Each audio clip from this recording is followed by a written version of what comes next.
Hey folks, today's Monday, July 20th, 2026. Coming up on Roland Martin Unfiltered, streaming live on the Black Star Network. The city of Ocean Springs, Mississippi came out to support Nolan Wells and his family at his funeral today. We'll share what the parents had to say, as well as the $100,000 reward being offered for any information that could lead to the arrest and conviction of the individuals involved in his murder. That's money put forth by the Reverend Al Sharpton and Tyler Perry. Democratic National Committee is debating whether states should vote first in the upcoming presidential primary calendar, with nearly a dozen states vying for these important early spots. We'll talk with the chair of the South Carolina Democratic Party about why South Carolina should remain first. In Florida, a police officer has resigned after newly released body camera footage revealed a violent takedown of a misidentified black teenager. Cathy Hughes, media pioneer, receives the key to the city of Washington, D.C. She'll join us to reflect on her remarkable career and what this honor means to her. Also, more CBC members will show you what happened in the DEI hearing where they went after critics and Congresswoman Rashida Tlaib. Let's just say she's not a fan of Russell Vought. It's time to bring the funk on Roland Martin Unfiltered on the Black Star Network. Let's go. He's got it. Whatever the miss, he's on it. Whatever it is, he's got the scoop, the fact, the find. And when it breaks, he's right on time and it's rolling. Best believe he's knowing. Putting it down from sports to news to politics. With entertainment just for kicks, he's rolling. It's on go, roll, y'all. It's Roland Martin, rolling with Roland now.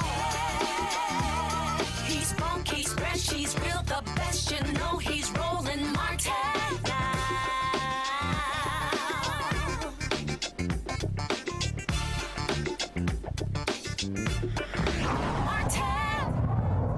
Folks, Donald Trump, MAGA, they despise DEI, even though they talk about merit, even though they love promoting unqualified white men. Well, when they had the DEI hearing last week on Capitol Hill, let's just say CBC members were not playing around when it comes to challenging the critics. Here's Congresswoman Latifah Simon of Oakland. Mr. Chairman, I really appreciate us having this conversation today, because what we're lifting up is, it seems like, a lot of anger and frustration with the way that things are in this moment. And I would agree, the American people all over the country, from sea to shining sea, they're angry and frustrated and afraid as they see the cost of living skyrocket under the administration. Prices are up and families across the country are struggling to make ends meet. We all know, if you go to the grocery store right now, the price of ground beef or orange juice. We're talking about DEI, but I have a couple of questions as it relates to what is actually germane to most folks in this country in this moment. Mr. Gonzalez, the Bureau of Labor Statistics has found that the price of everyday goods like food and housing and clothes has increased more than 4% over the last, 12 months. Mr. Gonzalez, yes or no, is DEI the reason that Americans can't afford clothes or groceries? No, I believe Biden was. Okay, no, I'm asking you right now, is DEI groceries? Yeah, is you know, DEI? I don't think that DEI has anything to do with it. I think Thank you. President Biden's policies I'm going to move forward. What about housing? Is DEI the reason why 2 teachers working in any state in this country can't afford to buy a house? Again, I would say Biden. Okay, Biden is the reason why, but not DEI. So Biden. I don't think DEI has anything to do with But Biden is not the president right now, but we'll move forward. Ms. Stepman, and if I mispronounce your name, I really apologize.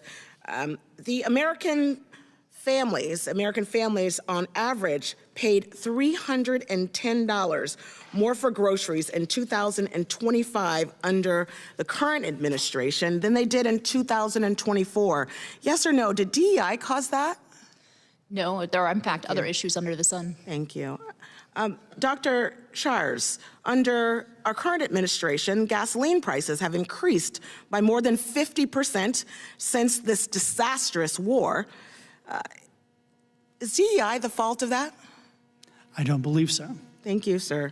This is why, I think all of us, many folks who are watching, are struggling with the conversation today. City after city, in rule space after rule space. Folks are struggling with the realities of gas and grocery prices.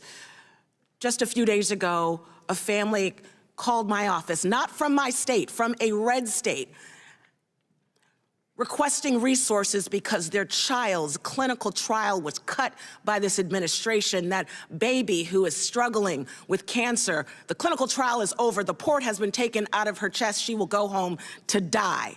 And we are talking about inclusion and equity and diversity. While SNAP benefits are cut, folks can't afford their mortgage, and we're having a conversation about the lexicon of diversity. But okay, did DEI make the president's approval rate fall to 39%? Is DEI the reason that Republicans can't pass any of their bills on the floor this week? Is DEI the reason that the Supreme Court upheld birthright citizenship? Did DEI kill the dinosaurs? I don't think that the American people are buying this attempt to divide and distract and scapegoat. Because what I would say, Mr. Chairman, it's feeling and sounding a lot like 1967 in this room. If you know, you know. We know what's happening. We know what this conversation is really about. And none of us have any real answers about what we're doing today outside of having a conversation that is set to break the commitment to include all Americans, to uplift the fact that we look different. We have different languages. We may pray differently, but the assault on that beauty, that's what we're litigating. Okay, but it's disgusting. And you want to blame DEI, you want to blame foreigners, you want to blame people of color for the price of gas, for the inaffordability in this country, and the fact that literally right down the street, folks who are working 2 and 3 jobs can afford to take their baby to daycare. And I'll yield back. Thank you so much, Mr. Chairman, for this conversation today. Well, Congresswoman Ayanna Pressley of Massachusetts, let's just say she also didn't hold back. Is irrational. Today's hearing is irrational, it is misguided, and it is consistent with the Republicans' war on diversity, equity, and on inclusion. Now, Republicans control the White House. They've rigged the Supreme Court. They have majorities in both chambers of Congress. And they are using the full weight of that power, the full force of that, and your taxpayer dollars, might I add, of this federal government in this moment to enact precise harm on working families. There are no oversight hearings on high unemployment and the rising costs, and there are no hearings on protecting voting rights or affordable health care coverage. Instead, Republicans have decided to focus on attacking everyday people who are just trying to make ends meet. Their agenda is anti-Black, it is anti-immigrant, it is anti-LGBTQ, it is anti-worker, and again, since we're talking about DEIA and the dismantling of it, it is also anti-veteran, it is anti-rural, it is anti-disabled, and it most certainly is anti-woman. Diversity, equity, and inclusion initiatives were created to promote fairness because there are real biases in America that disadvantage specific groups of people. That is a fact backed by mountains of data. While there has been progress, the work is unfinished. Actually, the work is piling up due to Republicans emboldening greater discrimination while simultaneously dismantling civil rights protections. For example, women face systemic gender discrimination. I know you can't tell by looking at the Republican Party, but women make up 50% of this country, and we deserve equal rights. So I'm going to start with a simple question, and Ms. Felcher-Stepman, I'm going to begin with you because actually the fact that your women's forum even exists, some might even consider that to be a DEI initiative. But let me just ask you a question. Do you believe America should have gender equality, meaning that women and men should have equal rights under the Constitution and our laws? Yes or no? I believe that women and men Yes or no? do have Yes equal rights or under no? the Constitution. Yes or no? One more time to keep it clean here. Do you believe America should have gender equality, meaning that women and men should have equal rights under the Constitution and our laws? Yes or no? I believe they should have equal rights, yes. Okay. And Dr. Shire, yes or no? Yes. Mr. Gonzalez, yes or no? All right. Well, unfortunately, the Constitution is silent on this topic. And that is why I've introduced legislation to add the Equal Rights Amendment as the 28th Amendment, enshrining it as the law of this land. Now, look, y'all, every Democrat in the House has signed on to my bill, but I'm still waiting on my Republican colleagues to join. So until we are able to codify gender equality in the Constitution, diversity, equity, and inclusion policies have supported women in every aspect of their lives. For example, women have served in the military for more than 200 years, yet Republicans in your anti-diversity campaign have denied multiple women promotions just because they are women, not to mention those that have just been fired. Women get paid less money for doing the same work as men, but since Republicans are anti-equity, the EEOC, Equal Employment Opportunity Commission, has weakened enforcement of pay discrimination laws, maintaining and widening our gender wage gap by the day. Y'all have any daughters? Not to mention black women making 65 cents on the dollar to white men. And finally, women are underrepresented in medical trials to find cures for diseases that affect us. But because Republicans are attacking inclusion, they cut funding for women's health research projects. So let me sum it up. Anti-DEI is anti-woman. And those harms are compounded by attacks on voting rights like the so-called Save America Act that Republicans are fixated on passing, which could disenfranchise nearly 70 million women simply because their last names on their ID no longer match their birth certificates after being married, which pro-family people seem to care about. Not to mention the attacks on bodily autonomy. As women, our bodies are treated as a debate, and Republicans are passing laws that restrict what we do and when we do it, something men have never had to struggle with. So when it comes to Republicans on this committee who are all men, enacting more harm on women through anti-DI hearings like this one, we need to call it out and fight back. Mr. Chair, I ask unanimous consent to enter into the record this June 2026 article from Afrotech titled Civil Rights Organizations and Nonprofits Sign Letter Demanding Transparency and Response from the Trump Administration Regarding DEIA Ban. Without objection.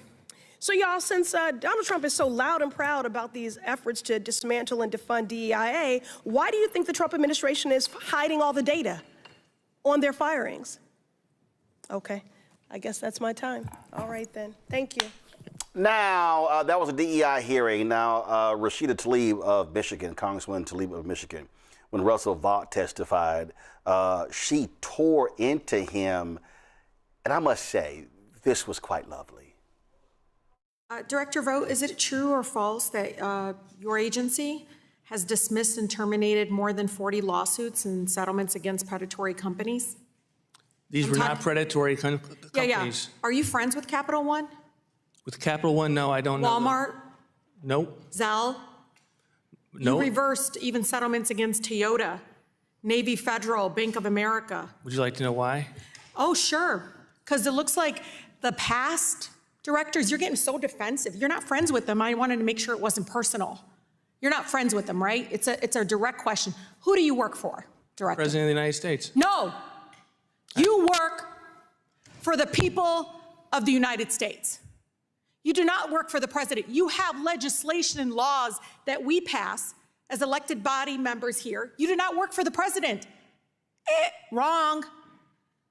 You take an oath to the people of this country, and we pass laws that you are supposed to enforce. You do not work for the president. So that's probably why I think the founding fathers would have a different view, Congresswoman. Oh, I am so glad this is on record. You should be fired because you work for the people, not the president. None of us work for the president. The president won an election. I understand. I'm not. Put him in office. I actually don't contest that like you all do. Now, is it true these cases and others dropped lawsuits could have returned hundreds of millions of dollars to consumers? They could have also set terrible regulatory initiative and enforcement decisions. I'd like to enter into the record, Director Vogt. A memo, Chairman, from the Protect Borrowers, the Consumer Federation of America, and Americans for Financial Reform Education Fund, because I want the American people to see all the lawsuits you filed. Without objection, You didn't file. You actually decided not to pursue those lawsuits. And Mr. Chair, it's important for the American people to know this. Is it true or false, before 2005, CFPB only dropped one enforcement action and never terminated a settlement? I actually don't know. What's the answer? You don't know because you think that you work for the president. You actually don't see what the agency was created for. Why do you think the agency was created? Because of the president? Because Congress created the agency because of the awful financial distress that had happened on our American people. You can blink your eyes all you want. Last year, Americans lost roughly $16 billion to fraud. 25% increase from 2024 on your watch. The highest level on record on your watch. In fact, CFPB has received more consumer complaints in 14 months than in the first 14 years of its existence. Your watch. Dr. Vogt, do you think it's just a coincidence that the consumer complaints have reached an all-time high at the same time that your agency has pulled back enforcement and dropped cases, cut staff, and revoked guidance? There's a market reason for what is going on that we. Because you're friends with Bank of America, Walmart, Zelle? Are you friends with them? Do you work for them? I'm saying this because you dropped all these lawsuits. These lawsuits didn't come out of thin air. It's because they did wrong. They were novel legal theories that were not based on novelty. So all those complaints from our residents are novelty? They're not real? No, that's the consumer portal of which we look at very closely and have taken steps to make sure we know what's going on. I know you're not going to take responsibilities because look, the loan sharks, Wall Street, mega banks, and I'm telling you, it is killing all of our residents because you've basically sent a note, like a signal out there. Go ahead. You're undermining. They're like, you signal to the scammers and fraudsters out there, the fraudsters. Open season for our residents. Go for it. Go ahead and violate their consumer protections that we, the Congress, passed, not the president, the Congress passed and created this agency. In May, CFPB deleted more than 2,000 pages from its website. These include consumer advisories, blog posts. You didn't do it? Nope. You didn't do it? Nope. We overhauled our website. Okay, Russell. How is CFPB adhering to congressional mandated consumer protection mission by removing consumer education and other materials from its website? We did not remove materials from the website. We put it in an archive section. So you didn't remove the Know Your website. Right. You archived the Know Your Rights for veterans? You archived it? We archived the You policies archived of the Know Your Rights, Russell, for veterans. You guys can get all upset all you want. He doesn't work for the president. He doesn't work for Zelle or Walmart. He works for the people of the United States. Romance fraud is up there. You can laugh all you want, but that targets our seniors. Shame on you. Really, on your watch, complaints are up. You literally took money away from pockets of our residents. You can blink all you want. Your legacy will be the fact that people got hurt under your watch because you think you work for the president and not the people. And the chair recognizes the chair of our... Folks, my panel, Dr. Ome Congo, being a senior professor of lecture, School of International Service of American University, author of Lies About Black People, How to Combat Racism, joining us from D.C. Thelma Anderson will be joining us from the Senate Representative James Tellerico Black Town Hall in Dallas. She, of course, created the Public Opinion Court. Also joining us is State Representative Jelanda Jones of Texas, joining us out of Houston. Representative Jones, I'm going to start with you because I have people who hit me and they say, these hearings are a waste of time. They're performative. They serve no purpose. But I don't think people understand that when you are an elected official, you have few opportunities to actually question administration officials, whether it's the federal government, whether it's the state government. A lot of times these right-wing governments won't even answer letters that come from folks like you or members of Congress. And so a lot of times this is really the only opportunity you get to question the executive branch to make sure they are adhering and answering to the legislative branch. Oh, absolutely, Roland. I agree with you. And people think it's performative, but it's actually not. It's laying a record in the event there's a lawsuit. The guy said he wasn't friends with the people from Bank of America or wherever he said. You literally can investigate that. And then he could, if they find that there's evidence that he went to lunch with him, they bought him something, he knows him, then you can sue people. But At the end of the day, you've got to pass things through Congress, you have to pass things through the Senate, and then the president signs off on it. Nobody pays attention to the votes on the floor. Nobody pays attention to that. But the only platform that we as elected officials have is committee hearings. That's the truth. And so you need to get people to lie on TV in front of people under oath so that if the time comes where you can get them, then you have the opportunity to get them. But trust and believe, the Republicans want all this stuff done under cover of night, during, on the floor of whatever part, whether it's the Congress or the Senate, and they know people aren't going to pay attention to it. And so you can also, it's like when you have a trial, you look at witnesses, you can look at their demeanor, you can look if they're being smart asses when they're talking, you can look at how they're answering. And that way it actually allows the people to make judgment as well by what they see in these hearings. So they need to continue to have hearings. They need to continue to have these oversight hearings so that the American public can see what elected officials have to deal with, the BS that we have to deal with all day, every day. Because all you have to do was listen to that dude, Voight, and see that he answered no questions, that he always tried to interject Trump talking points, that he's an idiot and he thinks he works for President Trump.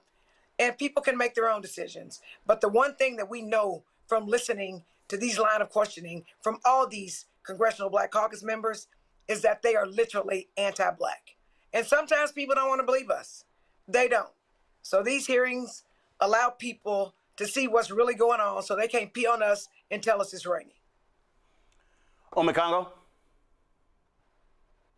It's very frustrating, to be quite honest. When you play, the first two clips, one of the things that's really frustrating me is the way that it's still relying, first of all, praise and props to the CBC members for what they did.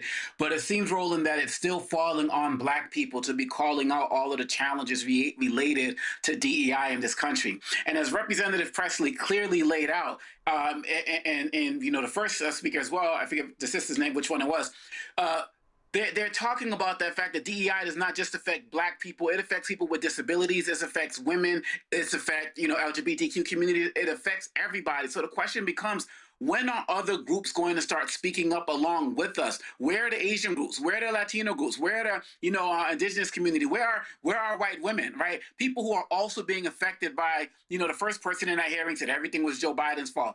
All of these groups are being affected. And the fact that we're still carrying the weight as it relates to speaking about the consequences of this DEI policies or anti-DEI policies, it's important that we're doing it.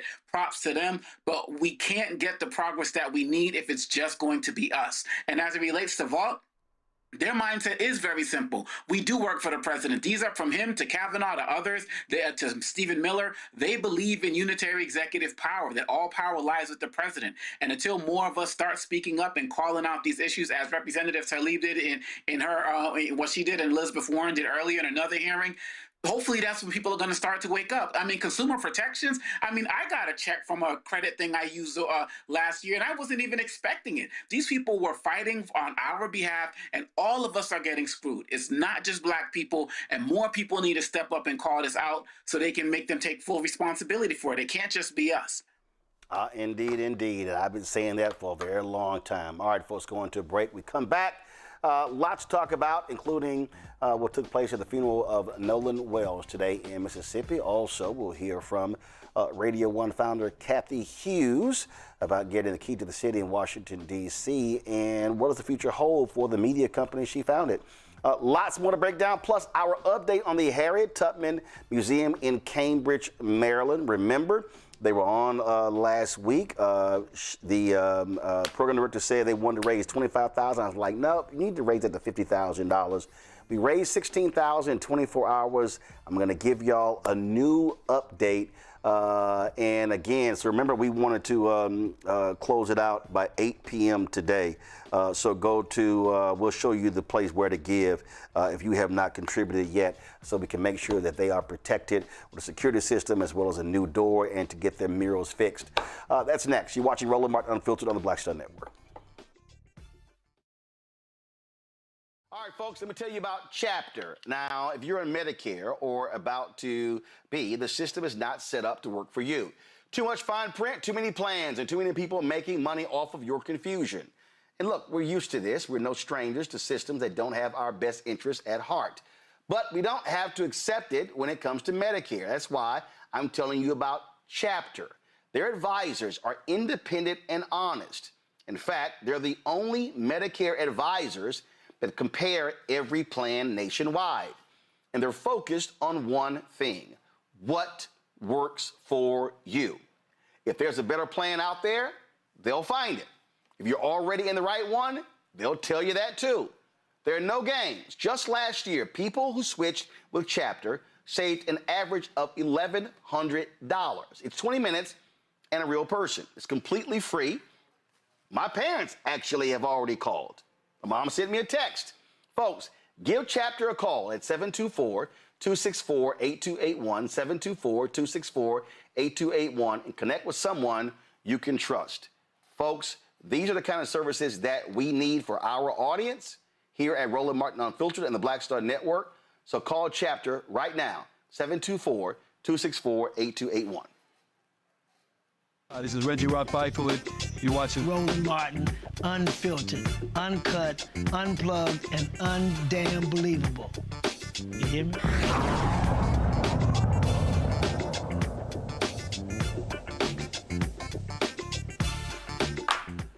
All right, folks, media pioneer Cathy Hughes has been awarded the key to the city of Washington, D.C. by Mayor Muriel Bowser. It took place last week, recognizing her decades of contributions to broadcasting, journalism, entrepreneurship, and the community. Hughes, of course, founder and chairwoman of Urban One, formerly Radio One, began her media career after moving from Omaha to Washington, D.C. Got her start in radio and is widely credited with helping create the iconic Quiet Storm format, which remains a staple on R&B stations across the country. She also taught at Howard University School of Communications, which now is named after her. She later purchased Washington radio station WOL, laying the foundation for what will become Urban One, the nation's largest black-owned multimedia company. She joins us right now. Cathy, what's happening? Hey, Roland. How are you? Doing great. So I saw a bunch of the clips and posts last week regarding with the key to the city, and you've gotten a ton of different accolades, but obviously it's always a lot different in the place where you've been for quite some time, and of course where WOL was grounded. Absolutely. I mean, such an honor not to have been born in this city, but then particularly after this many decades of being involved in the city, to be recognized for it. And the mayor sent it. Oops, looks like we lost Cathy's signal, so we're going to get her back. So not quite sure what happened there. But let me do this. Y'all, we actually, when I was actually at TV One, I did a one-on-one with her. So here's just, y'all got that? Y'all have it? Go ahead and roll some of that.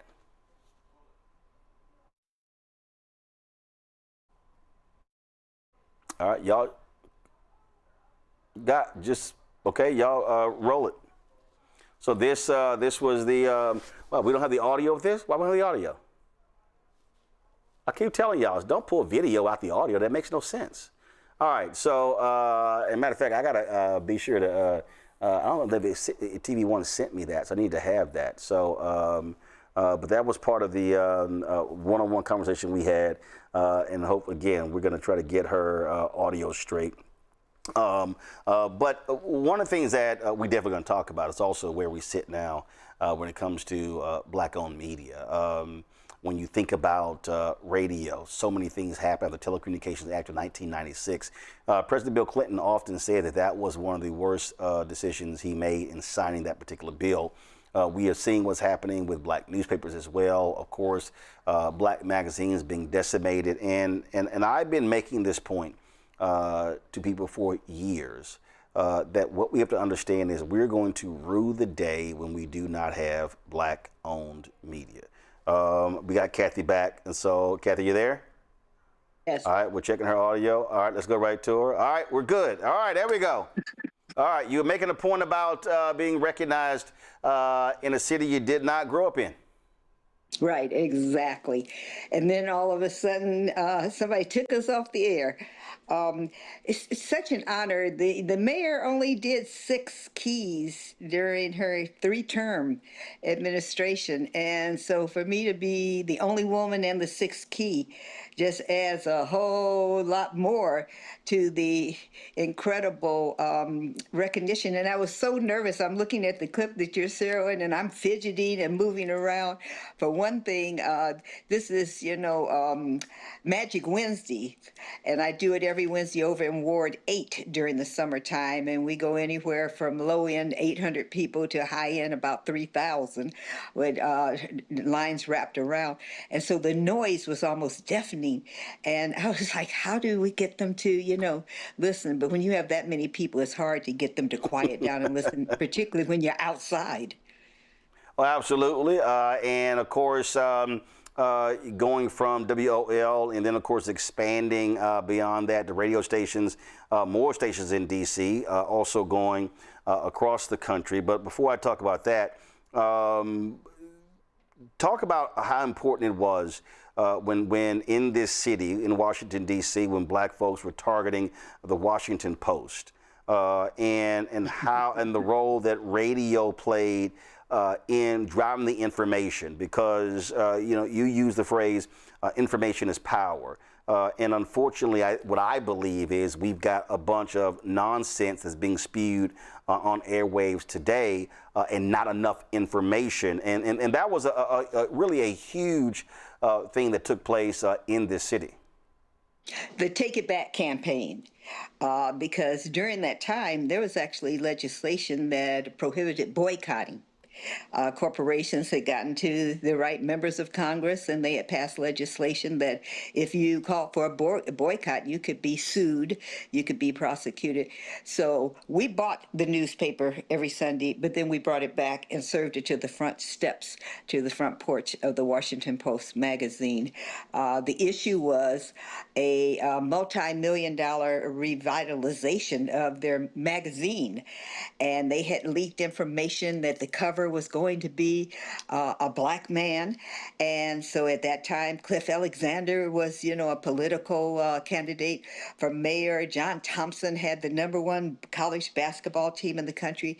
There was just a long list of African-American men in this city that we just were guessing. And what we realized in the midst of all this is we were doing all this free publicity for the Washington Post magazine. The cover comes out, and it's a drug dealer from New York City who does a lot of business in the nation's capital, and there's a full-page photo of his girlfriend picking and cutting his toenails. I cannot still to this day believe that a publication as intellectually sophisticated as the Washington Post thought that that was going to fly. And it was very interesting because the Take It Back campaign was not just a black campaign. There were a lot of other members of the Washington, D.C. reading community that were just appalled, insulted.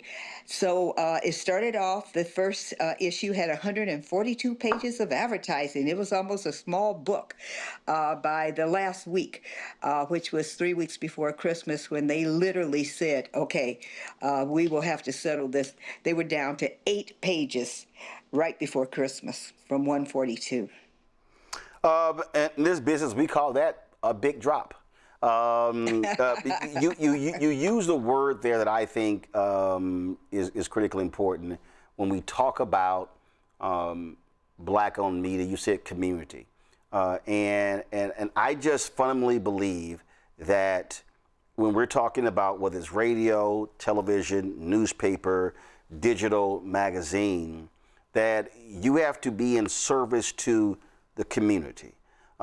That's your readers, that's your listeners, that's your viewers, and there's a level of love and affection for black people that is a part of that.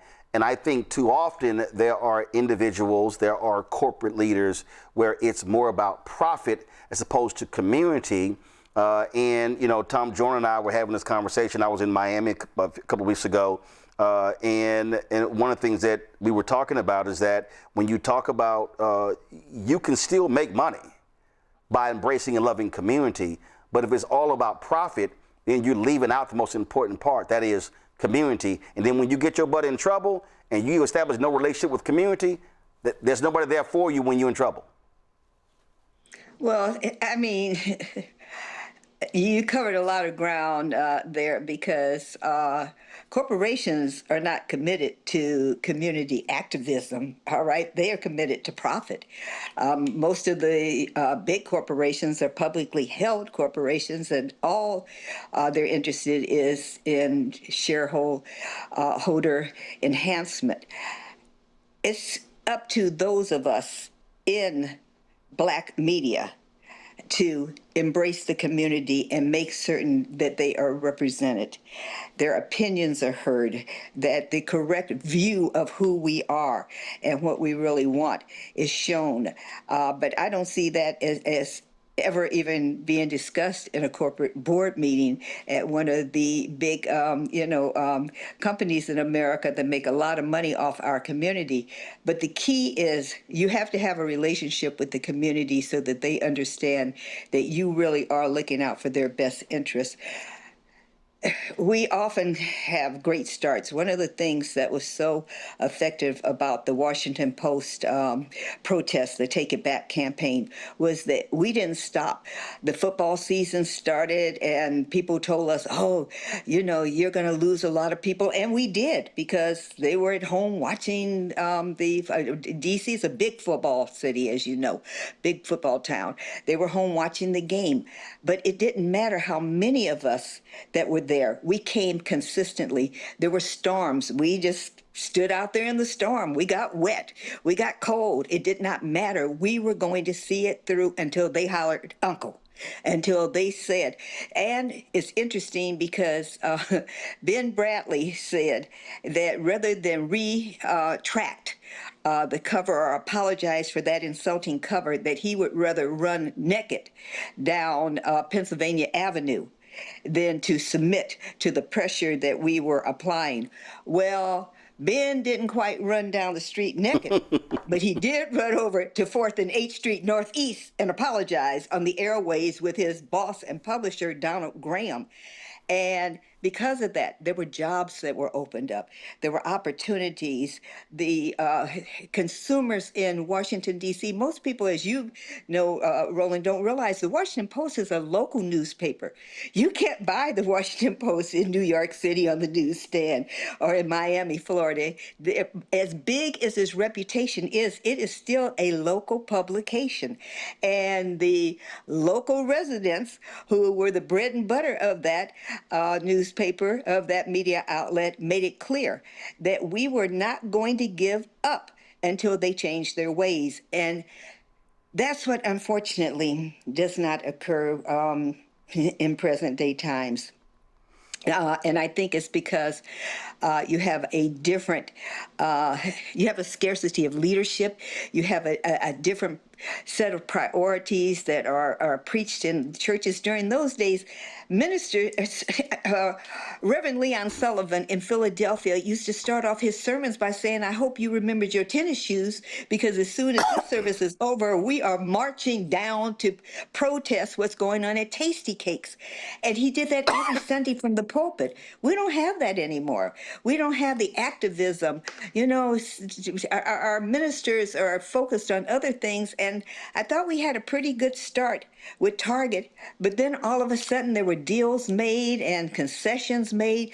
And now at the Essence Festival on the 4th of July weekend, I'm told that Target was the main sponsor, that they were right up front. Yeah, well, Target was also a sponsor last year. They had a pre-existing. But they had a different location last year. Yeah, they had a pre-existing deal with Essence that predated the beginning of that boycott. But you just mentioned two things, and as you were talking, and I have been. This is literally the basis of a book that I'm editing that's actually due tomorrow. This is from that you wrote. Oh yeah, it drops in February. All right. And so that was it. And this is from Dr. King's book, Where Do We Go From Here? Chaos or Community, which was his last book, written in 1967. That if you read it today, you swore he wrote it last year. Go to my iPad, Henry. He said he wrote, And as you can see, I probably used 3 or 4 highlighters in this book. He said there are already structured forces in the Negro community that can serve as the basis for building a powerful united front. The Negro Church, the Negro Press, the Negro fraternities and sororities, and Negro professional associations. We must admit that these forces have never given their full resources to the cause of Negro liberation. There are still too many Negro churches that are so absorbed in a future good over yonder that they condition their members to adjust to the present evils over here. Too many Negro newspapers have veered away from their traditional role as protest organs agitating for social change and have turned to the sensational and the conservative in place of the substantive and the militant.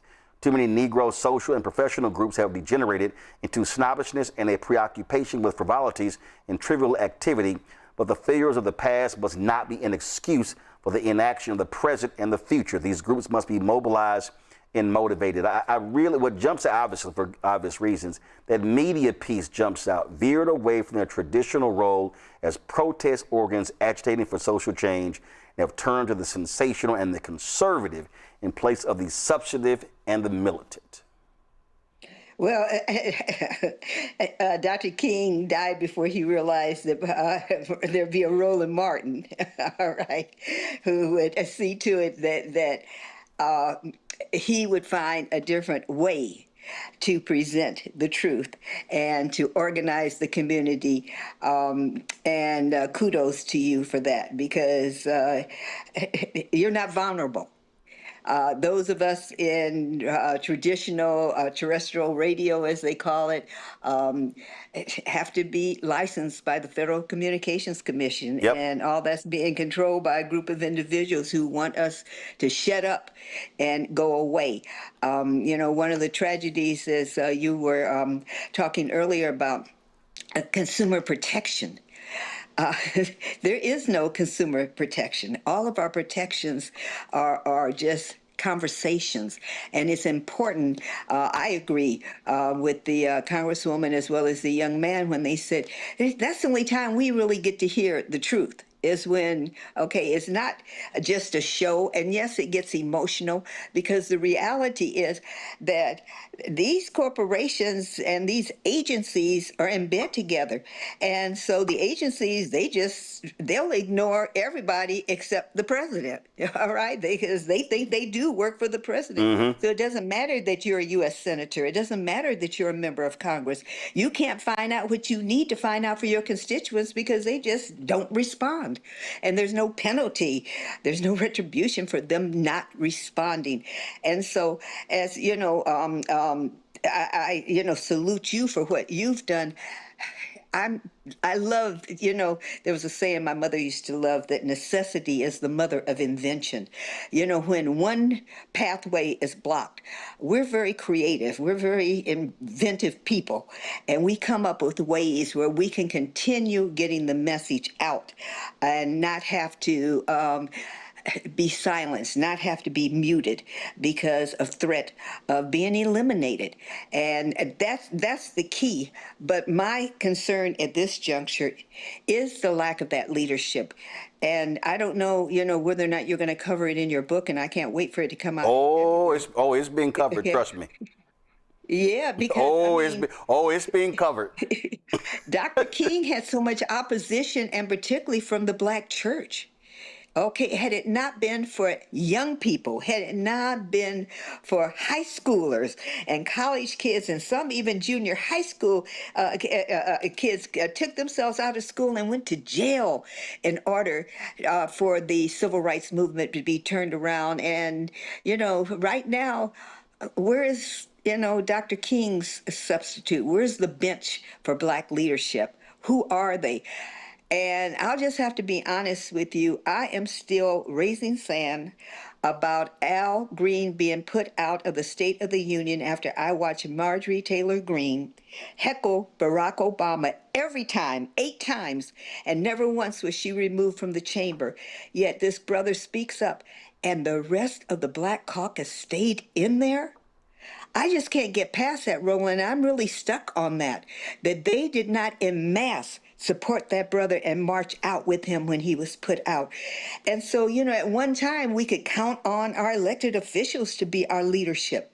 But, you know, what their motivation was. I don't know if they went into a trance, if they were afraid, or what the hell happened in the chamber that evening.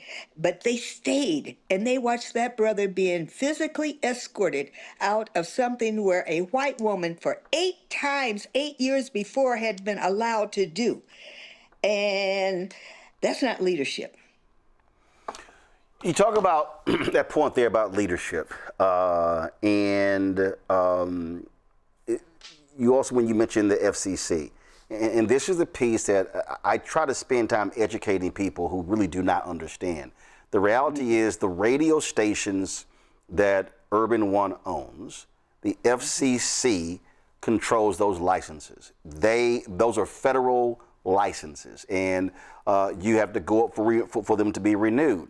What we are seeing now, really, I won't say for the first time, Nixon made threats, Yes. but nothing like what we see right now. Absolutely. And so I've said this to numerous people, is in the book as well, that like you've never had a situation at this level where an occupant of the Oval Office, I don't use the word president regarding him, regarding the twice impeached criminally convicted commander-in-chief, where retribution is the top of the agenda.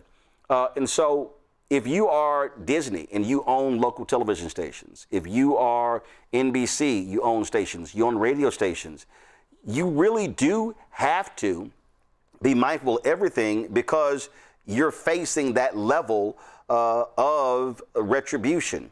On the flip side, when we talk about black newspapers, the papers are not governed by the federal government. Magazines are not governed by the federal government. But the problem is you have to survive with advertising. And so then when you have the corporations that, okay, they will threaten them, which is why the FCC literally said to AT&T, to Verizon, to Paramount, oh, if you don't get rid of your DEI programs, then we're not going to approve your mergers. And so we've seen black nonprofits. We have lost a massive amount of financial support because these corporations are deathly afraid to even give sponsorship dollars if it's black. So I don't think people really understand. I call this thing a war, a GOP war on black America, and I keep saying they want to defund black America. This thing is real, and it reaches when you have government and corporations together at the same time. Listen, it's very difficult for black media, for nonprofits and others to survive in this era with the level of attacks on our people. Absolutely. And that's real. When you don't really own your license. So you own the equipment in your radio station, but you really don't own the radio station. The federal government is in charge of who owns the radio stations. They decide whether or not they're going to renew your license. They decide whether or not they're going to approve your mergers. But one of the things that I think that has happened is so many of these major corporations who felt the pressure of the removal of the black dollar used the occasion of what the president was doing, to cut back on the little bit of funding that they were doing. A classic example was the money that our community raised for Vice President Kamala Harris, that white advertising agencies profited from not spending it with us. All right. Okay. Oh, listen. I call the names out. The fake meetings we had, and was like jumping through hoops. And oh no, do this, change this, do this, and not a single dollar ever coming our way. And it was just nothing but traveling to New York for more meetings. And I had somebody tell me, Roland, are you going to Cannes? I'm like, why in the hell am I going to fly to the south of France to meet with some agencies that won't meet with me in New York? Thank you. This is going to cost me more money. Yeah, absolutely. And the beauty of what you do, seriously, is you keep putting the truth out there. All right, and you're unapologetic about it, but also you're unthreatened. Okay, you have figured how to continue that which you are committed to doing, which is informing the community of the realities of being Black in America today, because we are really very confused. We're very confused over the fact that he who controls the dollar controls everything. Yep. Okay.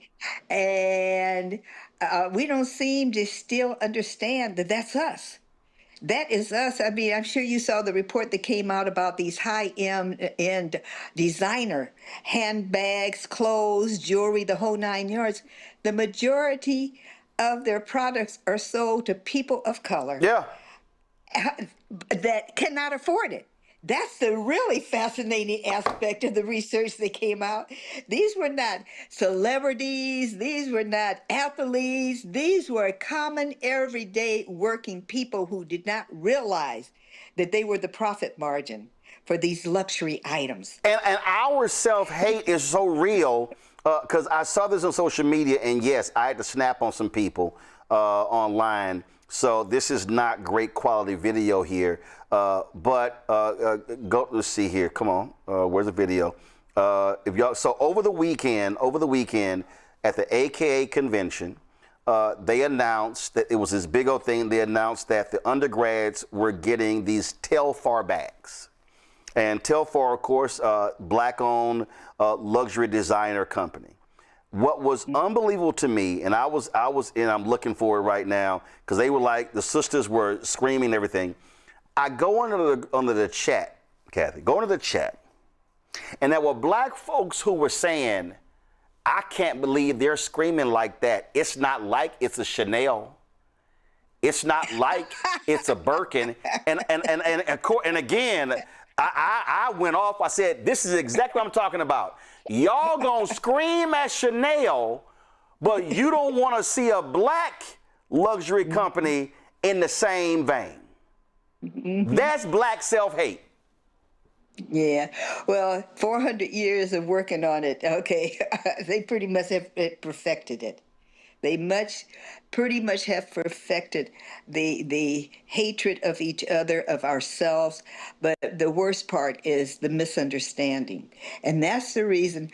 I remember when they first started eliminating books from libraries and eliminating, Virginia, Youngkin, as soon as he became governor, eliminated critical race theory in schools. We didn't have in Virginia critical race theory in school. So while on his very first day of his administration was he eliminating it, all the signs have been there, okay, that we, our history, our future, we're in jeopardy. All right, we are physically in jeopardy.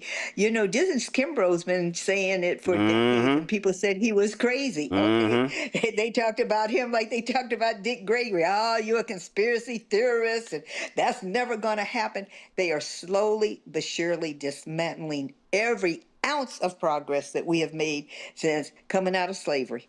Oh, absolutely. Pan, I'll get rid of we'll go to y'all for questions. You mentioned earlier when we were talking about Dr. King, and John Lewis said, Congressman John Lewis said that he felt that the civil rights movement really ended with the passage of the Voting Rights Act in 1965. But the reality is that the Fair Housing Act was signed into law 9 days after Dr. King was assassinated. And it was actually his assassination that led to that. It was being filibustered by Republicans and Democrats in the House. Senator Edward Brooke broke it in the Senate. And here we are, where we're trying to see rollbacks of housing protections. That day, April 4th, is a day that lives in infamy. And I've interviewed people all across the country who talked about that day. Where were you that day? What do you remember, and how impactful was that April 4th, 1968 on you? It still can bring tears to my eyes when I really think about the feeling, because you realized that he was one and only. That's been one of the ways that we have been contained for all of these centuries, actually, is because it's a one and only theory that they practice.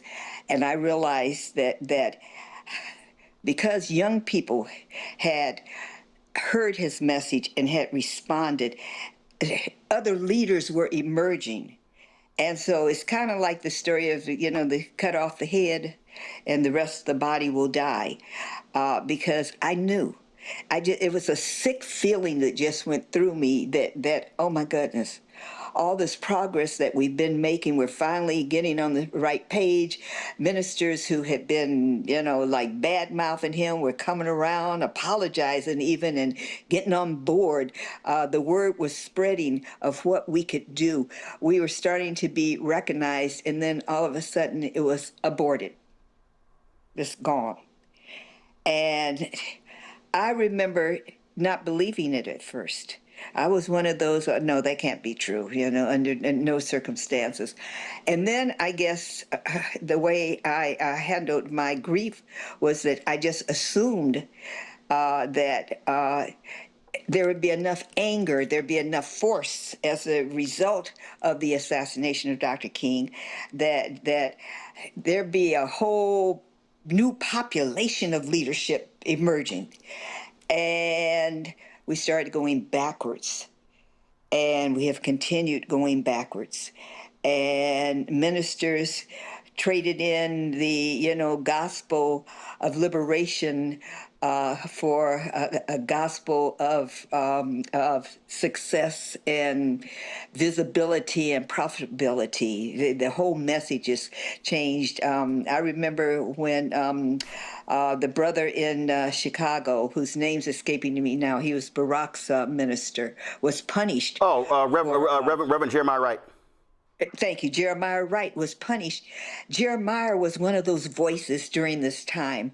And so this is not the first time that we have been punished and have been victims of retaliation. That's one of the things I try to say to people sometimes when, I'm out speaking and they get despondent and upset and, sad. What in the world are we going to do? Quincy Jones used to love to say that there was nothing new under the sun, particularly as it relates to music, but it's really true. We've been through this type of oppression before. It's more public now because of technology. There's more information out there, but this has not been the first time that there's been an attempt to silence us. And I just am hopeful that individuals such as yourself, Don Lemon, others, Joy, Reed, others have found their voice in a protective avenue, and I'm just prayerful that the powers to be don't figure out how to shut that avenue. But I think as creative as we are as people, that we will find a way. We will not only survive, we will thrive, and we will continue to move forward, because we don't have any other chance, quite frankly. This is our country. We built this economy. We built this country, and we still do not understand the power that we possess as a unified community. Indeed, indeed. Questions, first up, Omekongo. What's your question for Cathy Hughes? Ms. Hughes, it's truly an honor to talk to you through all of your perseverance. It's just truly an honor. Thank you for your commitment to our community. Thank you. The question that I have for you, you talked about the failure of some of our leaders, some of our politicians, some of our ministers. Given your expertise, some of us feel like our Black entertainers are also letting us down in this moment. I want to know if you feel the same, and if so, why? Amen. Do you think they're doing that? I can remember when they would forget to thank the Academy for the award. They'd be so busy preaching. Okay, they started giving liberation speech. The minute they got on the stage, okay, they were cursing out the government. They were calling people by name.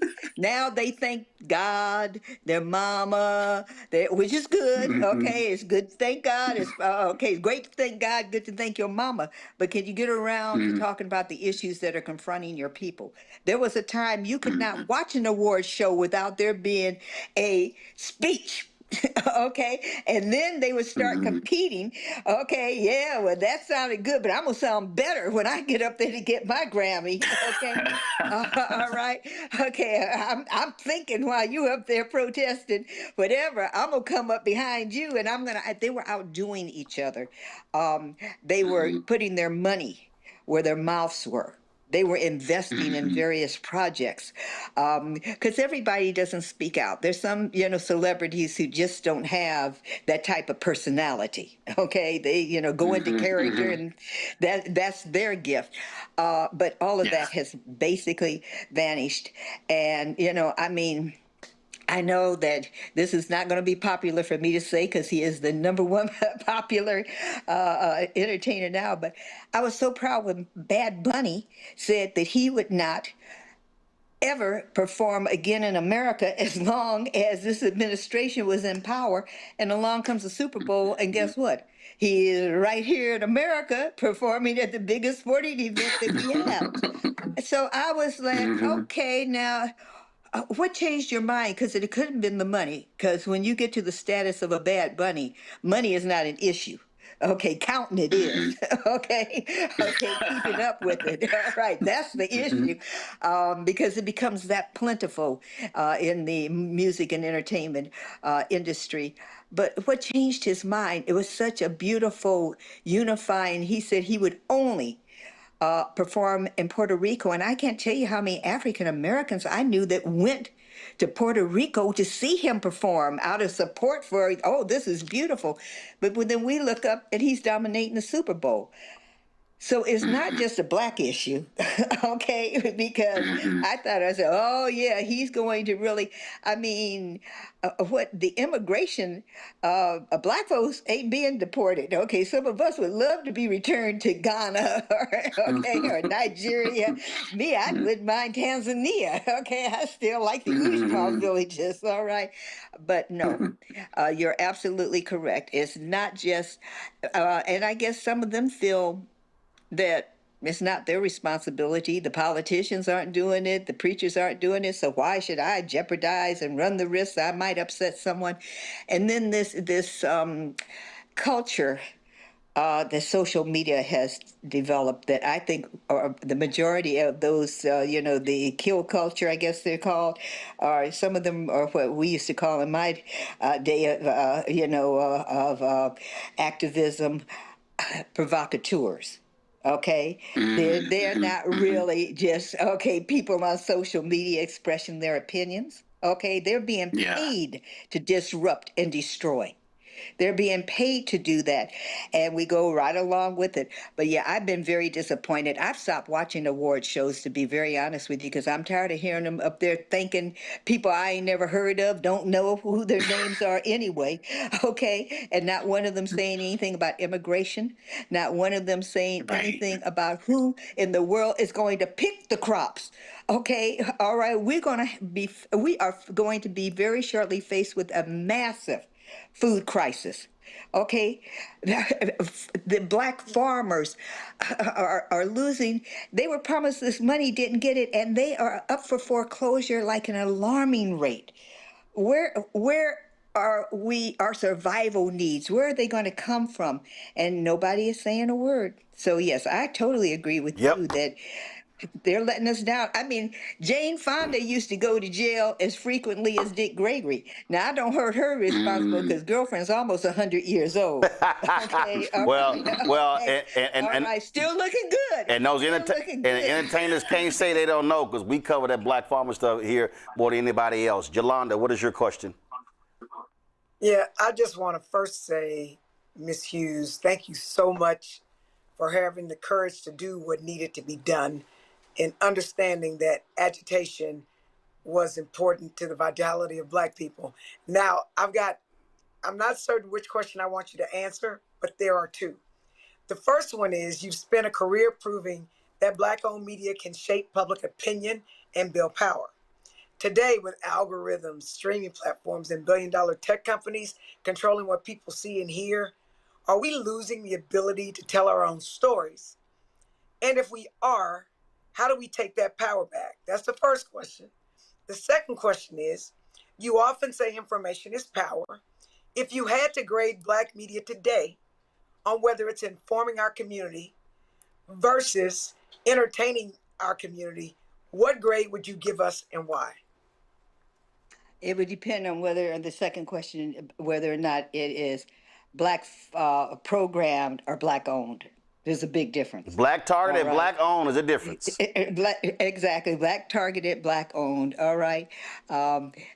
Black owned. The reason you and I are right here, I would give, because of the Roland Martins, because of the individuals that are coming forth now, I would give us A- only because we have so much more growth potential ahead of us, okay? But an A.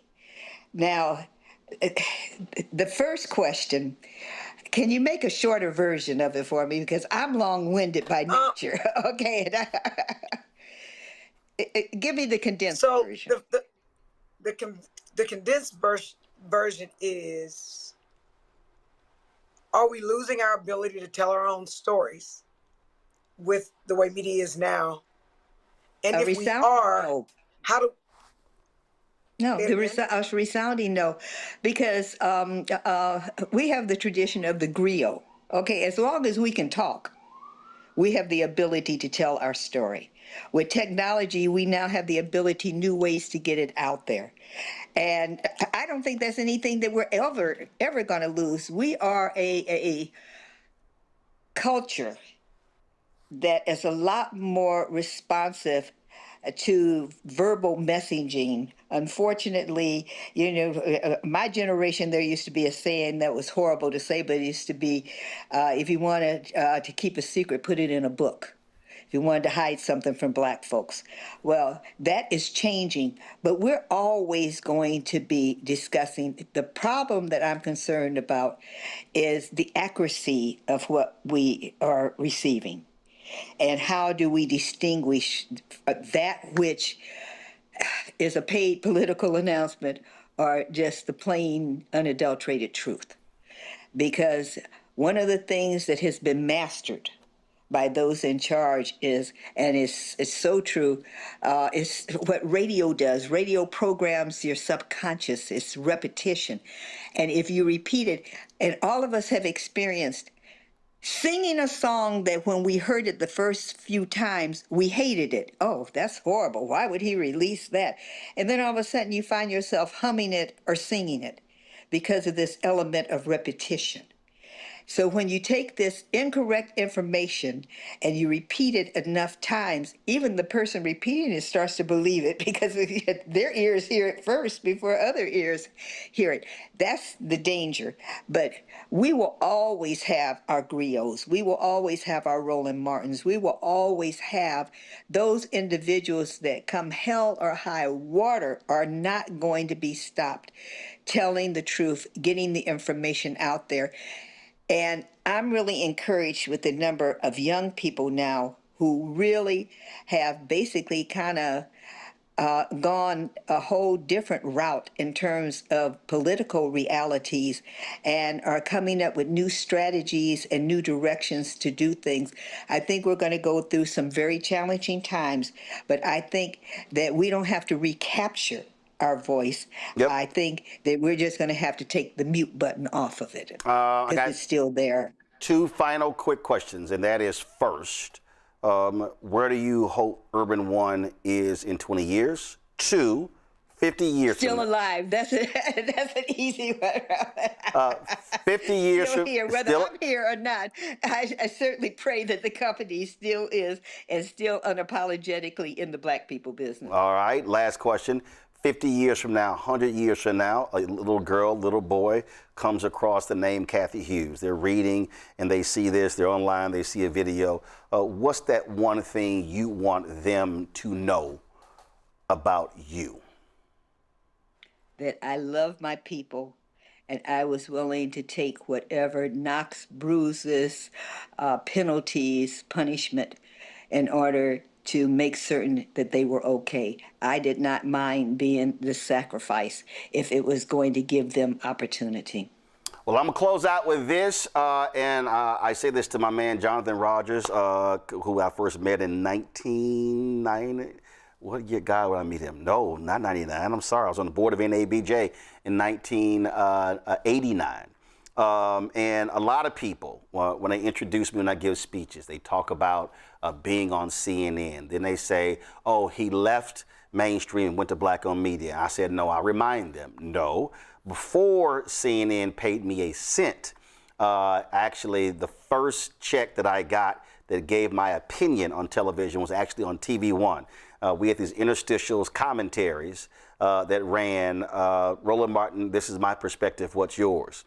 And so I'd remind people all the time that no, it was a black-owned company that paid me before CNN. And then when I went to CNN, they wanted me to leave TV One, and I said no. They wanted me to leave WVON Radio, and I said no. And then later they wanted me to leave Tom Joyner Morning Show. I said no. And so, and I tell people all the time, we don't have to leave black-owned media. If mainstream media hires us, we can actually do both because their ice is not colder. Amen to that. I love you, Roland Martin. Cathy Hughes, I appreciate it. Thank you very much. It's always great to see you. People shower you with love and affection, and it was great to see all the folks with the key to the city and the fabulous time I had there. And so I shall see you soon sometime on the dance floor. Thank you. God bless. Thanks a bunch. You know what? I was going to go to a break. Let's go right into it, y'all. And that is, my next guest has been holding, and that is, let's talk about South Carolina. Let's talk about South Carolina. Democrats, of course, when Joe Biden ran in 2020, also in 2024, South Carolina, of course, primary was first. Well, Democrats are meeting this week, and a lot of people want that first. Iowa wants it. New Hampshire wants it. Nevada wants it. A lot of Latino leaders are pushing hard for Nevada to be in the first slot. I still fundamentally believe, and I don't care what anyone says, that South Carolina should stay first. Black folks are the backbone of this party, and South Carolina should remain first. Joining us right now is the chair of the Democratic Party in South Carolina, Christelle Spain. How you doing? I'm doing well, Roland. How are you? Doing great. You this week, you're throwing lots of elbows. You're doing lots of blocking, pushing, because everybody is coming after your slot of being first in the nation. Absolutely. Everybody wants to be first, Roland, but we're first. And we maintain that, and we made the case back in May when we presented to the Rules and Bylaws Committee about why South Carolina should remain first in the nation. We only had this spot one time, which was in 2024, where we had a contested primary, but it was not competitive. And I went on to say that when South Carolina goes first, Roland, the Deep South goes first. Black voters go first. And as you already laid out, Black voters are the backbone of this party. And so we should continue to elevate Black voters' role in the process, not push it further back.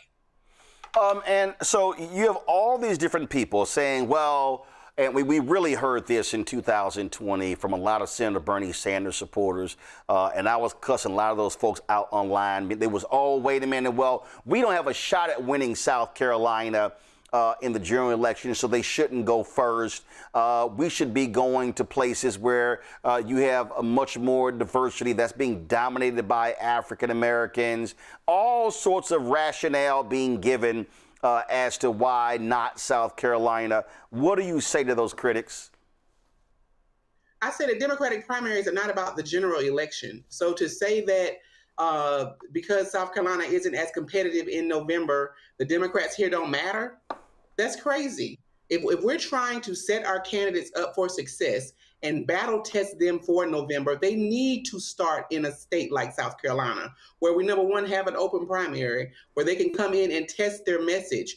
What do Democrats gain from hanging out in a blue state, talking to people that agree with them all the time? They need to come to the Deep South. They need to come to South Carolina and do these retail politics, because you cannot phone it in the South, in the Deep South. When you come to South Carolina, you've got to do the same type of retail politicking that you do in Iowa and New Hampshire. You got to go sit with the Black church. You've got to go sit in these small communities, in these small, these American Legions, these all the places that we go and campaign, in the barbershops and the beauty salons. Like, that's how you communicate with voters in the Deep South and in South Carolina. And we are just as important as the blue states, as the battleground states, we prepare candidates, we test them, and we get them ready. So if the early window, if our calendar is about setting our candidates up for success, then South Carolina absolutely should remain in the early window and should absolutely remain first.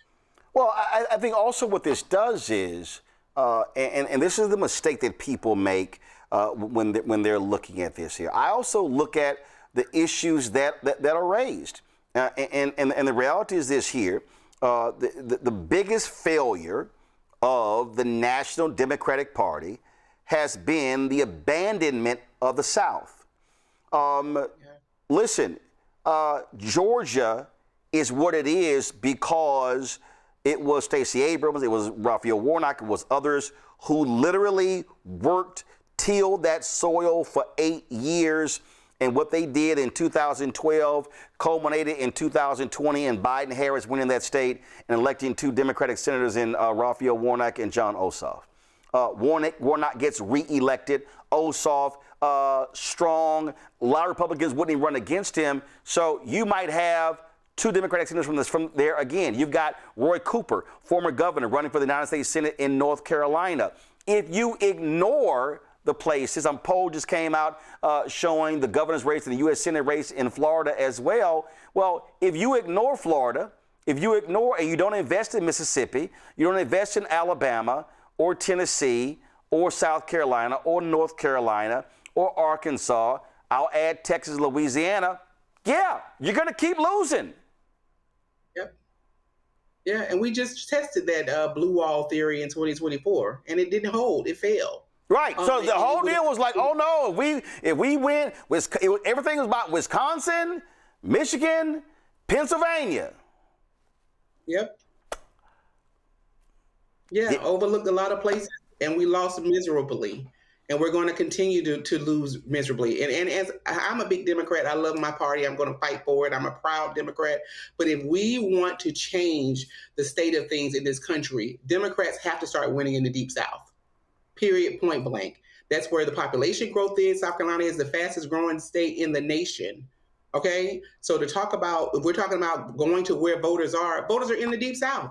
Voters are in South Carolina. So why would we change our calendar and go to where the voters are not? And then say that we're worrying about engaging our voters. We're worried about meeting voters where they are. Well, the voters are in the Deep South, and they're absolutely in South Carolina. Well, not only that, it is projected, and I have been talking about this for a very, very long time, and I hate showing anything. Matter of fact, I don't even want to show this because it's Fox News. I don't want to show them. This is from the Brennan Center for Justice. Big changes ahead for voting maps after next census. New population estimates from the Census Bureau suggest sharp gains and losses that could reshape the country's politics after 2030. The maps don't lie. It shows that it says right here, Florida and Texas couldn't get 4 seats. North Carolina could add a seat. California will lose. New York State will lose. It says that blue states will lose about 12 seats. Those are moving south. So if you Democrats, you don't wait to 2030, you better be hitting the ground going hard in the South now, because if you lose those 12, that means you're going to have to win Arizona, Nevada, or you're going to have to win North Carolina, Georgia, in order for you to have 270 to win the White House.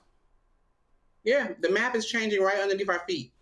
And we know it, we feel it, we see it. So the big strategy change is to invest in the South, invest in the Deep South. And the first thing that the DNC can do to prove that we're doing that is to keep South Carolina first in the nation. Lead out by talking to Black voters.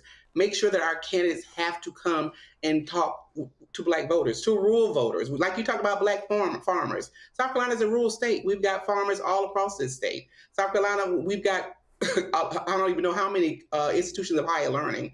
Like we've got students, we've got veterans. You get it all when you come into South Carolina, and you don't have to be a billionaire to compete here. So it's just so many pieces to this puzzle that absolutely makes sense for South Carolina. And I also made the case too, Roland, during our presentation. Like, we ever want to see another Jimmy Carter, another Barack Obama, another Pete Buttigieg, you have to keep South Carolina in the early window, because that's the only way, another Bernie Sanders, that's the only way they were able to pick up momentum and build their coffers and build their campaign, because they could afford to compete here. Before I go to Yolanda, this is what the Brennan Center said. Based upon these estimates, California will lose 4. New York will lose 2. Illinois, Minnesota, Oregon, Pennsylvania, Rhode Island, Wisconsin will all see 1-seat decreases. If these estimates come to pass, the South would have a record 164 seats in the House next decade. After the 1960 reapportionment, the South, Midwest, and Northeast each had roughly the same number of representatives, but with the country's steady population shift southward in the years since, nearly 4 in 10 members of the House could well be Southerners by next decade. Yeah, they had better be waking up, paying attention. It ain't about the white suburbs. Yolanda. Look, I'm a black elected official in Texas. I already see what Republicans are doing right now with the numbers that they have. So if they leave us alone, don't invest in us, and especially in the black community, it's going to be worse. And I absolutely agree that the first primary in the Democratic primary should be South Carolina. Because here's the deal. We got these progressive white liberals deciding with the bench who gonna run for what. They literally pick their anointed white person, and then they come on to us and they losing or quitting. So we are going to make sure black people, sort of generally, but South Carolina specifically, you're going to have to come correct. You just are. Amen. And I also think if the DNC actually disrespects South Carolina, and I'm from Texas, but disrespects South Carolina, and they are further showing that they really don't care about the black vote. Because as I said at the Texas convention, the road to blue goes through black. Black people gonna make it right. That's just what we gonna do. That is just who we are as a people. But we have too many white progressives, quite frankly, who are afraid to hear constructive criticism, who are afraid to listen to our issues, who are just afraid, and they think that shit that worked a long time ago, where you can talk around us, we ask you hard questions and you don't answer, that's not working anymore. It's not. Say what you want to say about President Obama. We finally had a black person win the presidency, and now we expect for you to come to us. We just do. At one point before him, we picked lesser of evils. We picked the best white person left. We did that. We don't do that no more. You better come to us, and you better come correct. And I want the DNC to hear, at least from this black woman in Texas, which, by the way, they're attacking black women. I support South Carolina being the first primary. And if you do not keep South Carolina there, I think you're going to have a lot of black people are going to leave the Democratic Party, because I never thought that I would live to see the day where black folks ended up leaving the Democratic Party. I was talking to a black person this morning from another state who literally said he felt homeless between the parties. So I knew at least at one point, Roland, for those of us who are like us, that we believed that we're Democrats. We might be mad at the Democrats, but if we go vote, we're going to vote for Democrats. It's not like that anymore. We're a different kind of Negroes right now. Right. So the Democratic Party better pay attention, because they about to F-A-F-O. Ome Congo. I really appreciate your work and your advocacy. One of the concerns, this kind of goes off of Representative Jones' question/comment. Do you feel like, especially coming off of the 2024 election where Kamala didn't win, that if South Carolina is chosen to not be the primary state, that this will be another slap in the face towards black people that'll make more of us feel alienated from the Democratic Party? Absolutely. I mean, I hate to say that, but absolutely. What would be the reason? The calendar had been set for decades, where Iowa was first and New Hampshire was second. No problem. And when we want to talk about competitiveness, where Roland brought that up earlier, New Hampshire was a red state for a long time, and they were the first 2 states. Iowa was the caucus.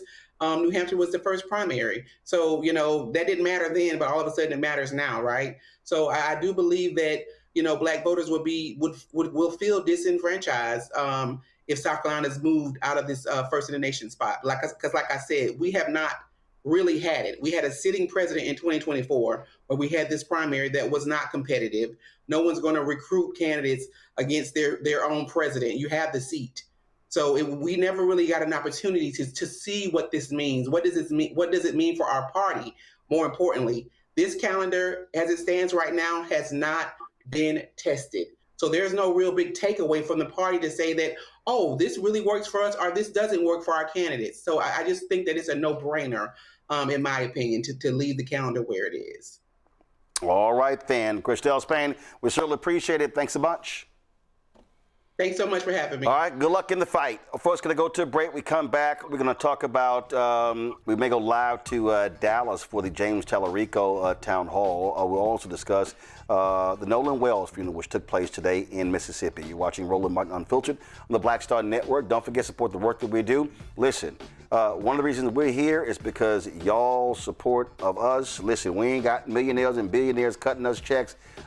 It's our small donors and our folks that have been supporting us since we launched almost 8 years ago. You want to contribute via Cash App, use a Stripe QR code. You see it right here on the screen. That QR code is also for credit cards. If you're listening, go to blackstarnetwork.com for ways to give. Check some money order, make it payable to Roland Martin Unfiltered. P.O. Box 57196, Washington, D.C. 20037 0196. PayPal's R Martin Unfiltered, Venmo RM Unfiltered, Zelle Roland at RolandSMartin.com, Roland at RolandMartinUnfiltered.com. Back in a moment. All right, folks, let me tell you about Chapter. Now, if you're on Medicare or about to be, the system is not set up to work for you. Too much fine print, too many plans, and too many people making money off of your confusion. And look, we're used to this. We're no strangers to systems that don't have our best interests at heart. But we don't have to accept it when it comes to Medicare. That's why I'm telling you about Chapter. Their advisors are independent and honest. In fact, they're the only Medicare advisors that compare every plan nationwide. And they're focused on one thing: what works for you. If there's a better plan out there, they'll find it. If you're already in the right one, they'll tell you that too. There are no games. Just last year, people who switched with Chapter saved an average of $1,100. It's 20 minutes and a real person. It's completely free. My parents actually have already called. My mom sent me a text. Folks, give Chapter a call at 724-264-8281, 724-264-8281, and connect with someone you can trust.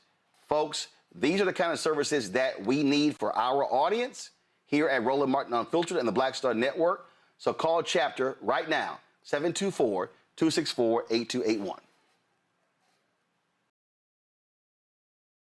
Hi, I'm Jo Marie Payton, voice.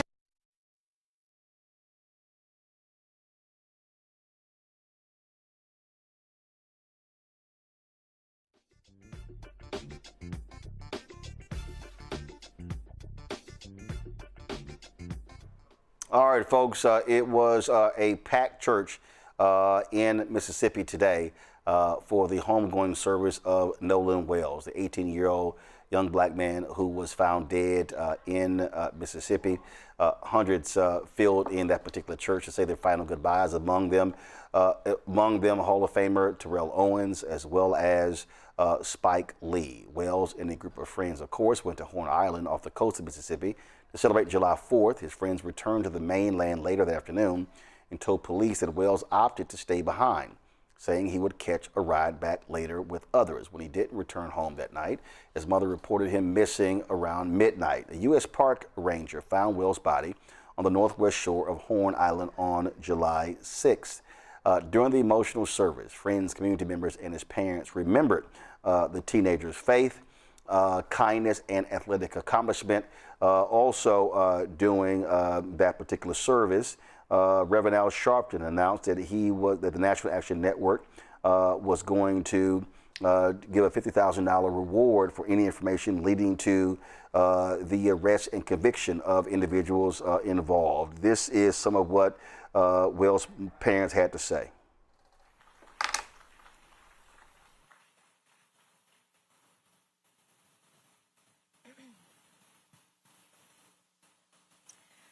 First, I want to give all thanks and honor and glory to God for choosing Elmore and me to be Nolan's parents. We thank you, Lord, for the beautiful 18 years that you blessed us with him. Thank you for the joy he brought not only to our family, but also to his friends and everyone in the community whose lives he touched. Nolan had such a gentle, calming spirit about him. He had a way of making people feel seen, welcome, and valued. He could lift your confidence with just a few words and make you feel like you belonged. If you ever had the privilege of meeting our son Nolan or calling him a friend, then you experienced a glimpse of God's love through him. He was both protective and nurturing. He often told us that one day he wanted to have 3 daughters that he would name Sophia, Charlotte, and Olivia. He had a deep love for the Lord and an unwavering faith that was evident in the way he lived his life.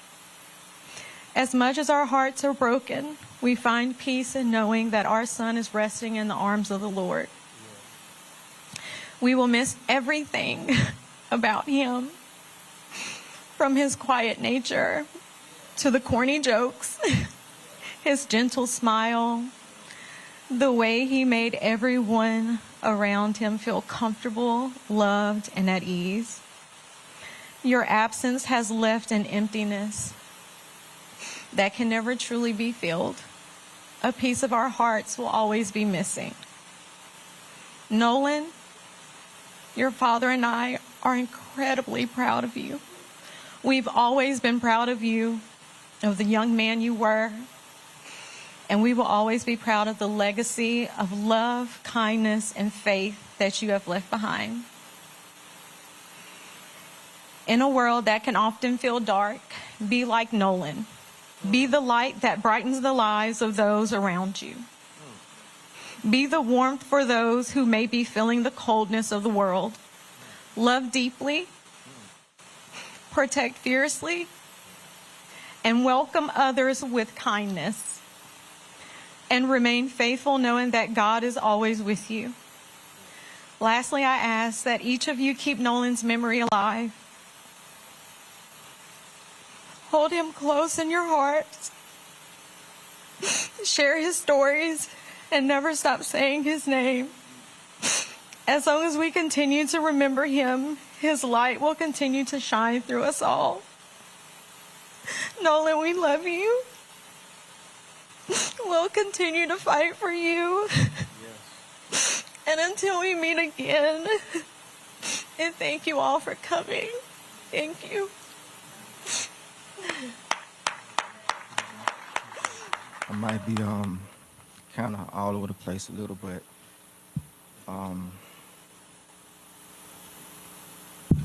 Just from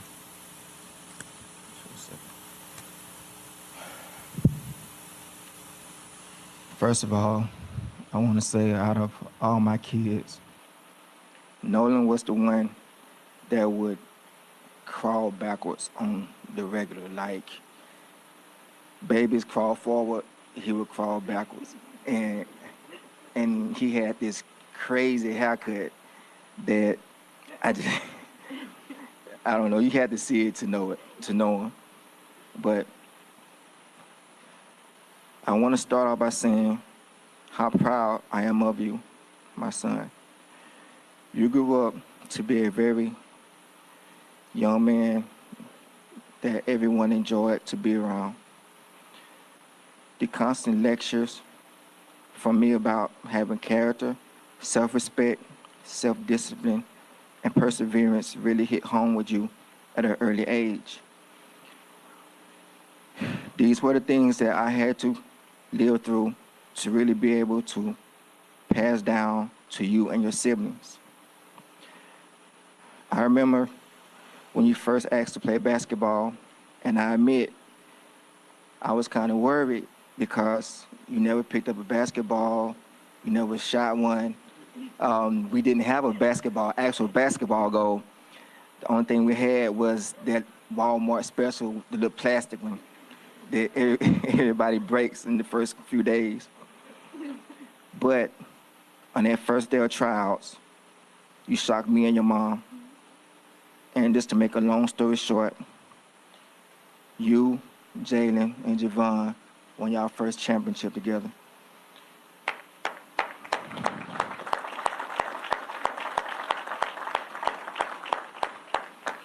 Middle school was even more exciting because you were not just making a name for yourself on the football field, the basketball court, and the baseball diamond, but you were also laying the groundwork for your little brother Elmore. I nicknamed you Mr. Cool Hands because it seemed like you was catching a touchdown every game. You wanted to be the best.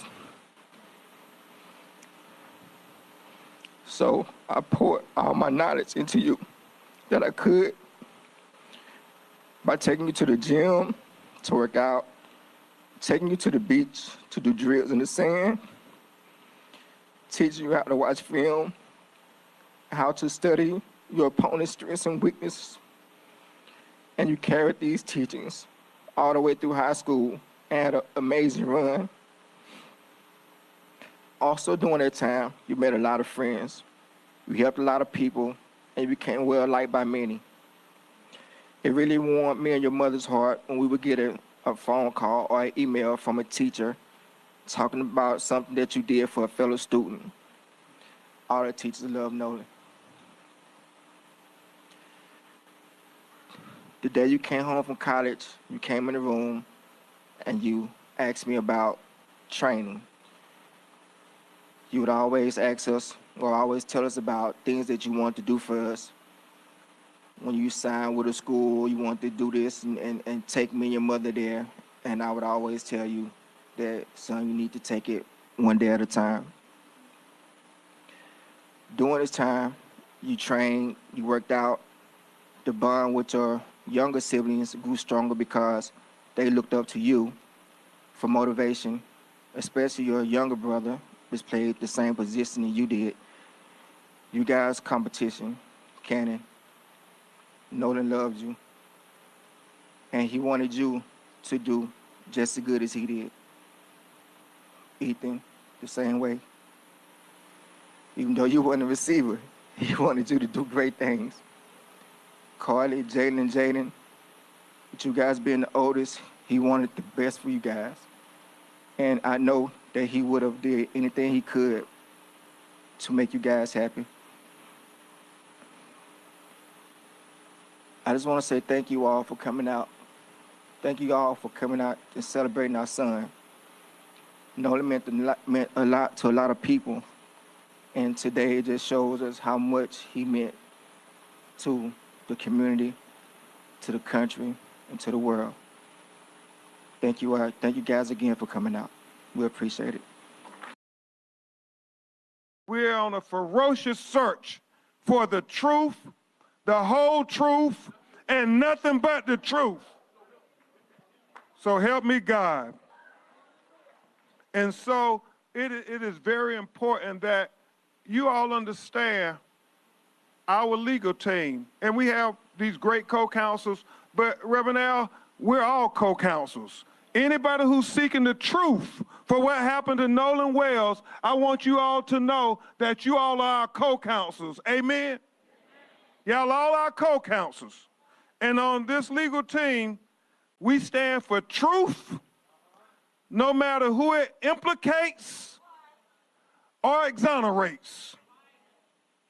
We stand for justice, no matter who it convicts or who it acquits. We stand for transparency because we don't need law enforcement to narrate, because we want transparency because we can see.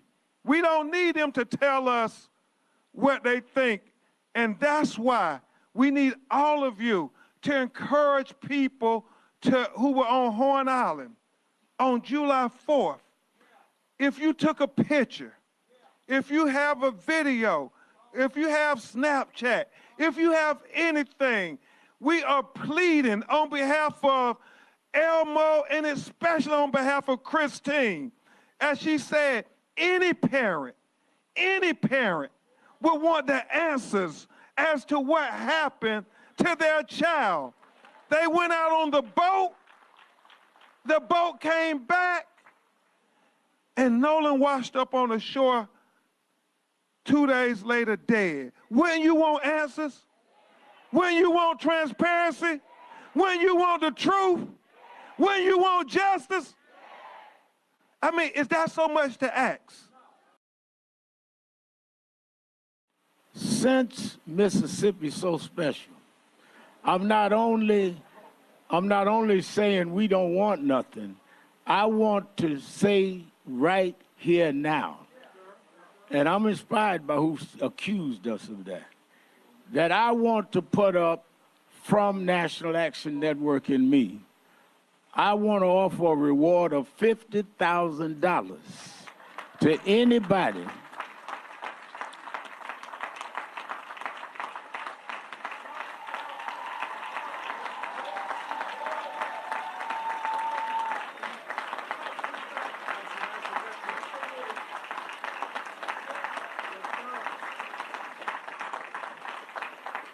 I want to put a reward up for $50,000 for anybody that could give the information that will lead to an arrest and a conviction in the case of what happened. He was not on that island by himself. Somebody saw something and knows something.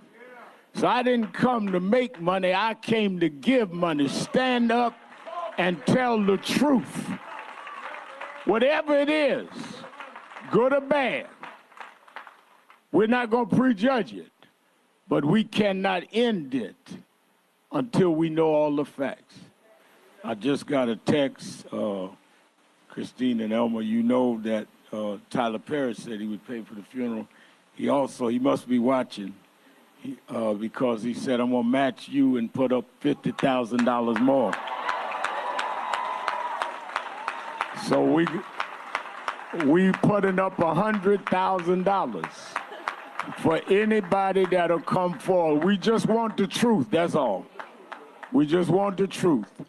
And we want to thank Tyler Perry. He must have been watching.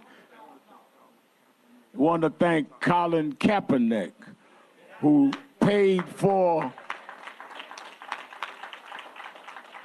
Colin Kaepernick, a real giant in our community that shouldn't be disrespected by anybody. It certainly was quite emotional. I was texting Tyler Perry. I actually talked to him a little bit earlier, and he had definitely confirmed that $50,000 or $100,000 reward that will go to, if someone is arrested and convicted. I want to go to my panel right now, Omi Congo. It's unfortunate that we have to return to these places, these stories, and it's not just Nolan Wells or other stories that we've been covering as well, where families are still demanding answers to the death of their loved one. Yeah, these are always hard to watch the mothers, and then obviously, watching the fathers as well. And, definitely shout out to Tyler Perry and Colin Kaepernick and, been stepping up in this moment.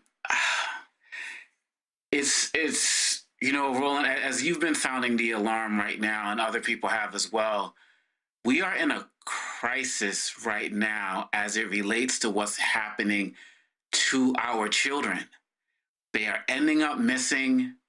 They're ending up being hung. They're ending up drowning. They are, and we don't have a Justice Department that's going to follow these cases. We're out on our own on so many levels. And I am not speaking right now to Nolan Wells, but there are things happening to our children right now that I believe many of them are the result of racist people who are hunting us. We can add some of these police cases to them as well. And we are on our own as it relates to searching for justice. And I'm thinking of Ida B. Wells, and, in this particular moment right now. Parents are scared just scared in so many ways. The conversations that I'm having, with other parents and the like. And so I'm doing everything possible from a distance to uphold this family. And it's just really important that with no other networks really uplifting this, going back to your conversation with Hughes, in terms of Black spaces, that we continue to uplift and call attention these social media outlets to put out this information, because we deserve to be treated better than this.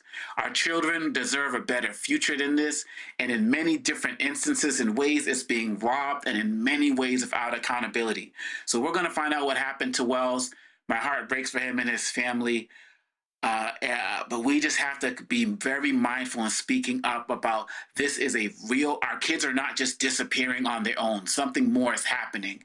And we need to keep raising the alarms and make other people accountable to raising that alarm as well, including these officers who don't care to investigate what happens to our kids in places like Mississippi. Yep, Yolanda? Yeah, Roland, I'm just going to say, as a mother of a Black man myself, it was very hard to watch his mom talk about her baby, because it doesn't matter how big they get, how old they are, they're our children. So I'm thankful that she was able to find some laughter in her sorrow, because sometimes your kids just do stuff and it makes you smile even in horrific times. So I hope that she and Nolan's father cling on to the good. But let me be clear about what's going on. This is not new, what happened to Nolan. And there were so many Black people that thought we made it. We had a Black president. There is no racism. There is racism, and our children are in danger, and we are in danger. And what I see with Nolan's case, it's almost like the Black people are almost coming together like we were during segregation, when we knew the only people that we could count on was ourselves to save ourselves. And to the people that sent that hate mail to his home, screw you, there's a special place in hell for you. But let me be clear to try to insinuate, because you have to go get a high-powered lawyer and legal team to investigate, because the police in Mississippi won't investigate. And the police in Mississippi are telling a narrative and speculating before they've investigated to protect the white prominent families, almost like the Murdaughs in South Carolina. They're trying to tell a story, and we're not stupid. We're not going for it. I want to thank Tyler Perry. I want to thank Reverend Sharpton for coming up with the $100,000, because I know that whoever was on Horn Island and they have information, they know the system is set up against them. They know it. And anything that we can do to help motivate them to have the courage to do what they need to do to make things right is admirable. And to anybody in the hate mail who says they doing this for publicity, let me be clear. This is what I learned about rich white people. There's only a couple of ways to make them pay attention to you. And one of the ways is to take their money. So they need to be sued. They need to be deposed. And all of their secrets need to come out during the court system. So that needs to happen. And perhaps, although I do not have trust at all in the criminal justice system in Mississippi as an over 30-year criminal defense lawyer, that they are going to do anything about it. So if we can't get them in the criminal justice system, because trust and believe, if them 3 kids had been Black, they'd already be under the jail and they'd already be convicted, that we may not have that justice. And with Trump in office and the Republicans, we're literally not going to have a federal investigation, because they don't care about Black kids coming up missing and murdered. So we need to do what we need to do. We need to go after them financially first. We need to ruin them. Yes, we do. Because everybody can see what's going on in Mississippi. And so what I want for us to stop doing as Black people is repeating the narrative of the white people that is just about money. And we need to control the narrative, like we were talking about with Cathy Hughes. We need to tell these family stories. We need to uplift them. We need to embrace them. And we don't just need to do it with Nolan's family. We need to do it as a Black people in racist, anti-Black America. is what we need to do. And every single solitary time we see racism rear its evil, nasty, ugly head, we need to call it out like stink on shit, like a heat-seeking missile. And so I'm thankful that the Black community has embraced the Wells family. I'm thankful that I believe that Ben Crump and his legal team and everyone else, we're going to figure out what happened. And I'm a hope, wish, and pray that they end up getting convicted. But there's a special place in hell for all of them. And they don't deserve any peace and comfort and peace of mind until Nolan's family deserves peace and comfort and a peace of mind. All right. And I respectfully submit to you, that's not going to happen because Nolan is gone. All right. Let me quickly go to a break. I'll be right back. Roland Martin Unfiltered on the Black Star Network. All right, folks, let me tell you about Chapter. Now, if you're on Medicare or about to be, the system is not set up to work for you. Too much fine print, too many plans, and too many people making money off of your confusion. And look, we're used to this. We're no strangers to systems that don't have our best interests at heart. But we don't have to accept it when it comes to Medicare. That's why I'm telling you about Chapter. Their advisors are independent and honest. In fact, they're the only Medicare advisors that compare every plan nationwide. And they're focused on one thing: what works for you. If there's a better plan out there, they'll find it. If you're already in the right one, they'll tell you that too. There are no games. Just last year, people who switched with Chapter saved an average of $1,100. It's 20 minutes and a real person. It's completely free. My parents actually have already called. My mom sent me a text. Folks, give Chapter a call at 724-264-8281, 724-264-8281, and connect with someone you can trust. Folks, these are the kind of services that we need for our audience here at Roland Martin Unfiltered and the Black Star Network. So call Chapter right now, 724-264-8281. What's up, y'all? This is Wendell Haskins, a.k.a. Win Hogan at the original T-Golf Classic. And you know I watch Roland Martin Unfiltered.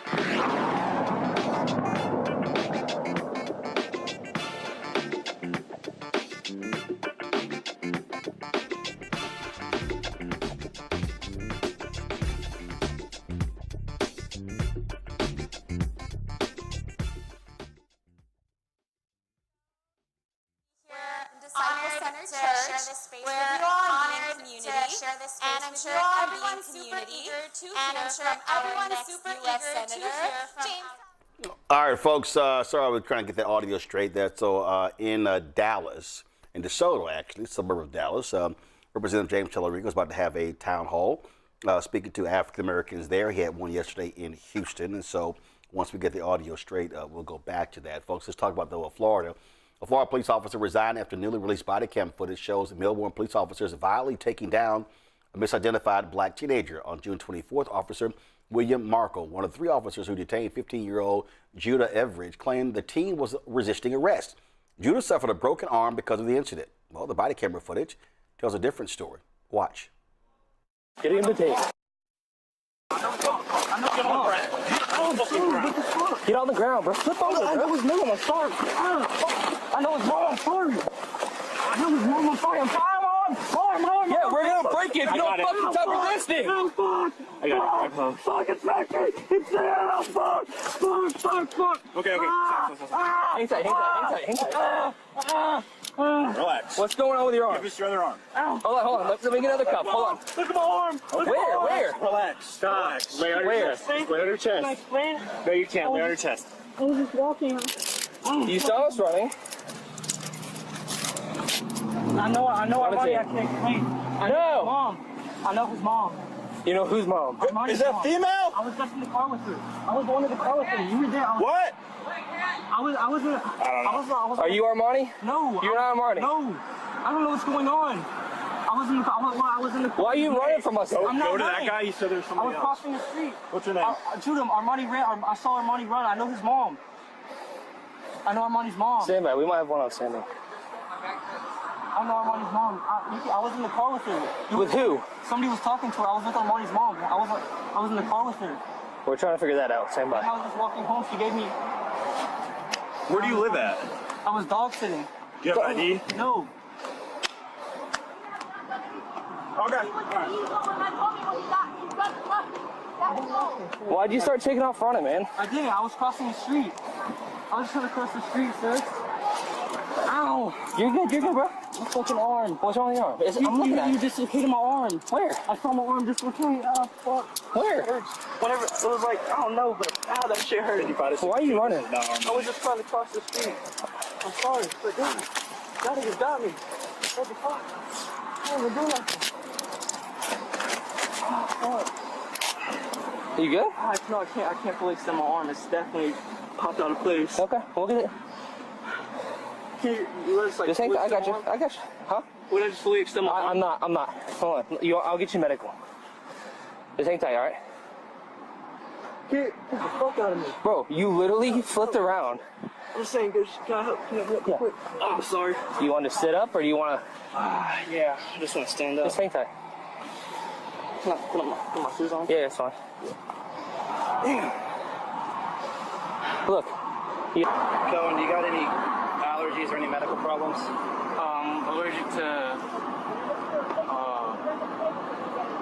well, like, are you talking like foods? No, any like medication allergies? Cephalosporin. I'm pretty cephalosporin or something like that. I forgot what it's called. Fucking explain myself. I understand fucking you're dumbass. upset. Hey, Judah. Come on. All right. Sitting on the ground for no fucking reason, dumbass. Judah later said that he was actually trying to help officers locate 16-year-old Armani Roman, who was described as white Hispanic and wearing dark clothing. Marco submitted his resignation on July 9th, saying it was in his best interest to pursue new career opportunities. He still should be charged, Jolanda. Oh, absolutely, Roland. I mean, if that wasn't an incompetent police officer, I don't know what was. They were looking for a white kid. That kid was clearly not white. He had the wrong description. He was wearing the wrong clothes. But they decided that a black kid would do. Yep. So my concern is that they let him make it. So he needs to be charged. He abused a child. He assaulted a child. He broke that child's arm. He should be forbidden from working in any more police any more police offices. Yep. At least in Florida. I believe this happened in Florida yeah. Or anywhere, and it should travel with him. I agree. And again, we're not going to have the federal government investigate because we can't rely on them to protect us. So we need to watch our kids, and no good deed goes unpunished. Yep. He literally was trying to help his friend. He was trying to help find his friend. He had just talked to the friend's mama, and the police didn't listen. And so our children are under attack, like we talked about before, and not just from their white, racist, jealous friends, but from the police. Let me go to Congo. Politically, this is one of the reasons we need to be mindful of George Floyd policing bill that will track officers like this. We need more Democrats who will be voting for that. But back on this, we talked about some of our kids who are going missing and finding out hung and all of these other types of things. We also have to be paying attention to the ones who survived the encounters and are going to have to deal with mental trauma like this as well. That is absolutely the case. Folks, let me give you an update on the Harriet Tubman Museum. Of course, remember we had the director last week. They had that break-in there where they stole their cash box. They destroyed their door. They also damaged murals there inside and outside as well. So, had them on the show. And one of the two volunteers said, hey, they wanted to. They said, you know what, they probably need about $25,000. I said, no, y'all don't need $25,000. Y'all actually need more than $25,000. And so we said, hey, let's go ahead and raise it to $50,000. Well, in the first 24 hours, we wanted to raise $10,000 in the first 24 hours. And what we then did was we said, hey, we ended up raising $16,000 in the first 24 hours. So I got an email yesterday, and it was at 9:42 a.m. And as of 9:42 a.m., we have raised $63,478 for the Harriet Tubman Museum. $63,470. And again, that was 9:42 a.m. yesterday. So I wouldn't be surprised if that's now at $70,000 or even $75,000. And so so that was that. And so what I'm trying to do is, of course, Linda was in Portugal, singing with the Underground Railroad songs. And so I don't know what the time is in Portugal right now. I sent her a text before we came on the air about an updated number. So we'll have an updated number tomorrow. There also was some, y'all pull their website up. There also were some changes made. And so a very prominent individual went to the website and contributed, but they had a cap of $500. And so I hit Linda. I was like, yo, you need to change that. So they changed that on the website. So that was changed so they can actually get more than $500 worth of donations. And so they're working on also adding on their website, adding, as I suggested, PayPal, Venmo, Zelle, Cash App, for them to be able to take contributions as well. And so just a huge shout out to our fans, folks on the social media who stepped up, who contributed. I also got, I've got, give me 1 second, y'all, because folks hit me up. And Mayor LaJean Cephas is the mayor of the city of Cambridge. And she sent me a text message thanking me. She said that this museum is the crown jewel of Cambridge. They are hugely supportive of that. In September, there are a number of activities that are going on that'll be taking place around Harriet Tubman in the month of September. And so I asked her, I said, hey, let me know if any of that stuff is being live streamed so we can carry that as well. And so we're trying to get that information. And so hopefully we'll be working with the folks there to live stream that out. But again, our viewers, the people who follow us, people on our social media, y'all did the doggone thing. Again, contributing more than $63,000, exceeding the goal that we set of $50,000 to repair the door, repair the murals, and install a security system so they can get up and running. And so Linda, she told me, 1 second, sorry, Linda just hit me back. So as of 8 p.m., the new number is $68,328. $68,328. She just hit me just 1 minute ago. So let's see, y'all, if we can get that to $75,000. That'll be, remember that she won 25. That'll give them a cushion to be able to do some things. So let's see if we can raise another $7,000 and get that to $75,000.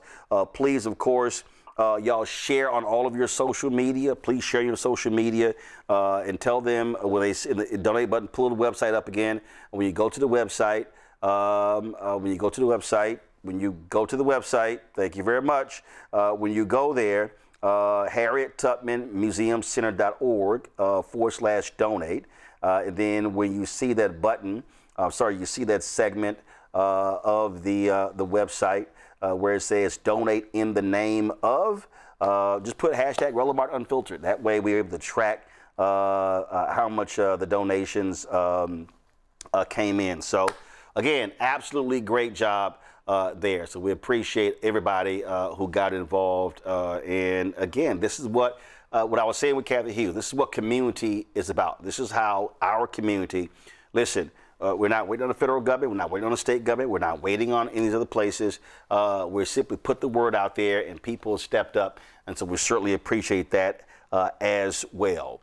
So yesterday in Houston, this is the last story we're doing, Texas State Representative James Tallarico is running for the United States Senate on the Democratic side against Republican, MAGA, crazy, deranged, corrupt Ken Paxton. Held a town hall meeting in Houston with Black Houstonians. Right now, this is a live shot of DeSoto, Texas, a suburb of Dallas, where they're waiting for him to come and speak there as well. They are at Disciple Central Community Church there in DeSoto. We have a live stream up on Black Star Networks. You go to our YouTube channel. And so what's going to happen is as soon as we leave here, so what we're going to do is we're going to send everybody who's watching this show over to that stream for you to catch that. This is important. I saw a YouTube, it was actually an Instagram feed was up that just stay on this here, but the YouTube I saw, Jolanda, where it says at this point, Tallarico is polling 67+% among African Americans, which is actually higher at this point than Congressman Colin Allred, who's African American, and Beto O'Rourke were in the two previous U.S. Senate races. The reality is that Tallarico needs a huge black turnout. He's going to need a huge Latino turnout for white progressives as well. Texas is, Republicans win control of all statewide offices. People make the mistake, I dare say, when they say that Texas is a red state. I say, no, Texas is an unorganized and mobilized state. And so a lot of work has to be done to drive the black vote, and that means having a very aggressive strategy, an on-the-ground strategy to do so. Well, yes, it appears from this live feed that his campaign learned from what it did in Houston, because it had a whole bunch of white people. So the optics look better. The event yesterday didn't go so well for him in the black community. So I'm hopeful that he will do better today. I'm hopeful that they will spend less time campaigning and more time listening to black people share what issues they have, because, and his supporters again are now doing to black women who were at the Houston event, specifically Candace Weber and myself, what they did to Congresswoman Crockett, which is when we ask questions to find out what his issues are with the black community, they take it as an act of treason. And then they start trolling you and saying negative things about you. So I'm hopeful that he will keep his supporters in check and stop them from, or rebuke their caricatures of black people when all we're doing is asking questions about what you're doing in the black community. But he's going to need a lot more than 67% of black voters in Texas to get to win in November. Is just what it is. It's more like 85 or 90%. So he's got work to do. Now, the good thing is he maybe could do it if he decides to literally invest in the black community and our infrastructure and our media, like you, because I know that he's bought media with like Channel 13, ABC 13 here, because people tell me they sick of seeing his commercials with no black people in them. But I don't know, Roland, has he bought media buys from you? It's just a question. No, haven't. We have not had. Houston, right? We have not had any media buys from his campaign or any of the other U.S. Senate races happening, whether it's Georgia, North Carolina, Florida, Texas, Mississippi, Ohio, none of those races as well. Ome Congo. Well, first of all, it's foolish that people have not been buying ad time here. I don't watch a lot of interviews with Tallarico on some of these national networks. I only really watch his interviews when he comes on your show, because you know Texas, obviously, and he knows that you know Texas as well. And, hearing Representative Jones talk about what's happening in Houston, yesterday and the like, is very important for those of us who are tuning into this election and sharing all of our thoughts online, one way or the other, that we actually listen to people who are there. So I'm very interested in this live stream. I'm very interested in seeing what's going to happen. I'm very interested in continually hearing what you and Representative Jones and others who are there have to say, because people can't treat black folks like we're stupid.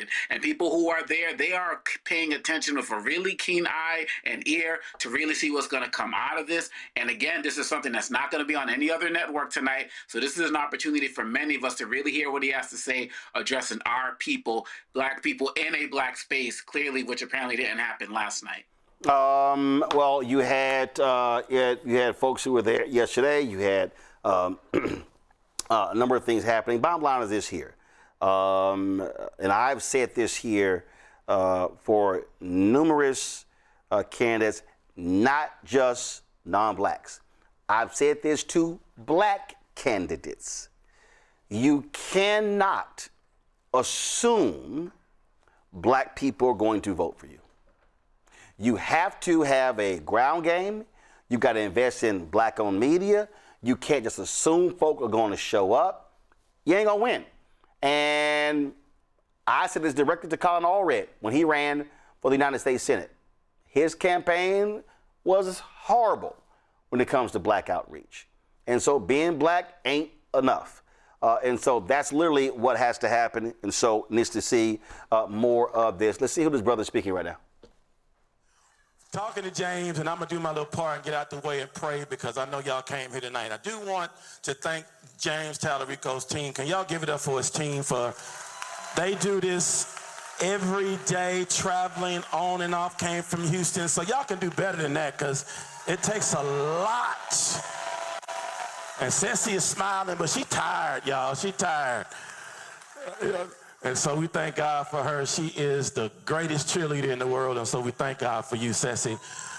Tonight, though, I want you to know how this came about being here. Number one, I want to thank everybody in Dallas County because you've helped Disciple Central Community Church be, most of the time, the #1 voting location in Dallas County. Y'all got to give it up for yourself because we just host. Y'all the ones do the most.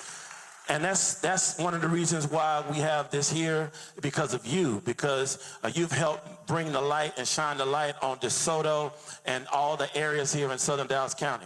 Second thing I want to say is I have rules for what we use our church for, not just us, but our church does.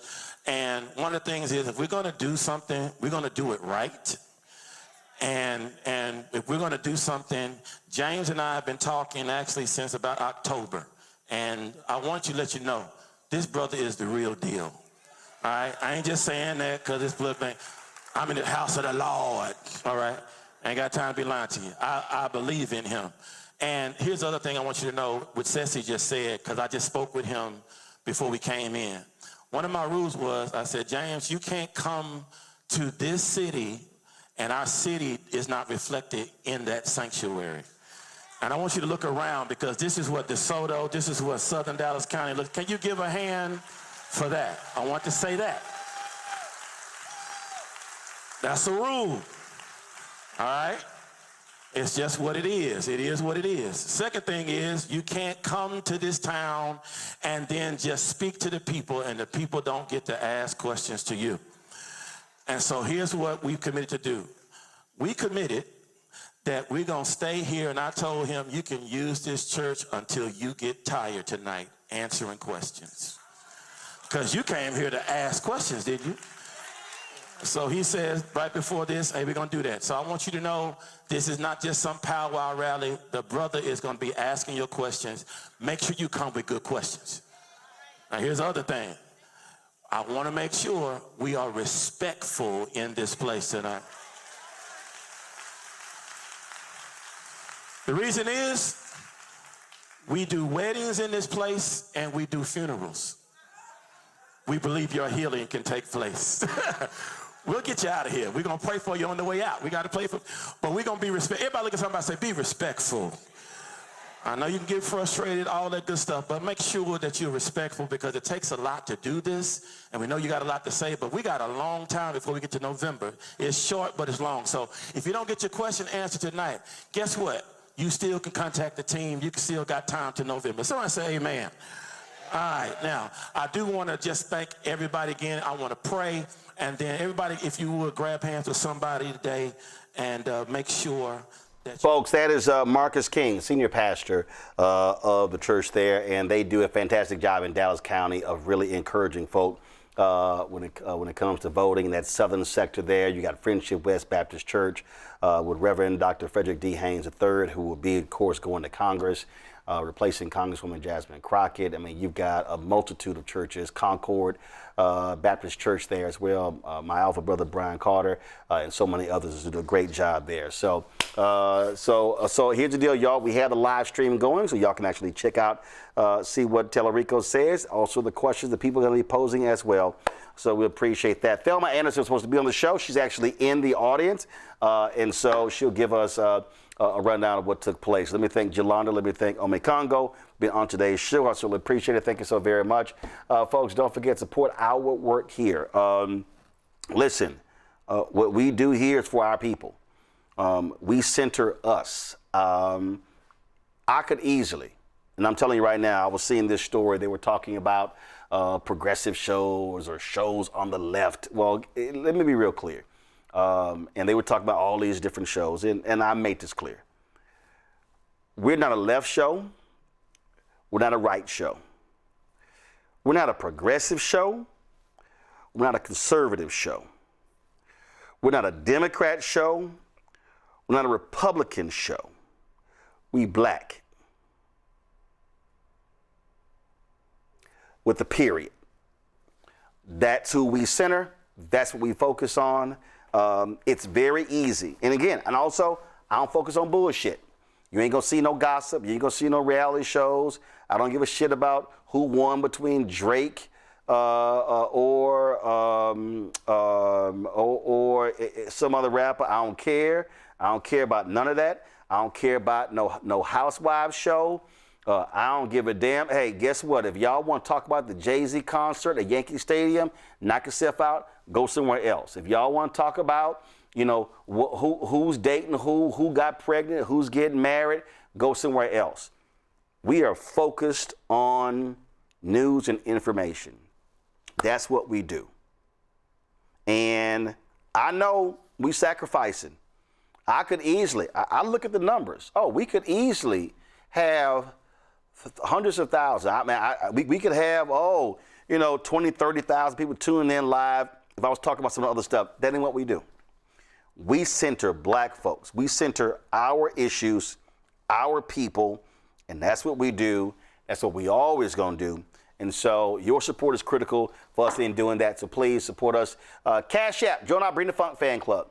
Our goal is simple: get 20,000 people contributing on average $50 each a year. That's $4.19 a month, 13 cents a day to support all of our shows on the network. That raises $1 million to offset our costs, which are $195,000 per month, y'all. All this stuff is real. The studio, the live streaming equipment. Y'all need to understand, you may have Wi-Fi internet at your house right now. Guess what? The fiber that we use costs us almost $2,500 a month. It costs us $30,000, just the internet that we use to ensure the type of signal that you get. That's just alone. The app, the Black Star Network app, that's $125,000 by itself. Associated Press for live feeds and stuff like that, that's $175,000 by itself.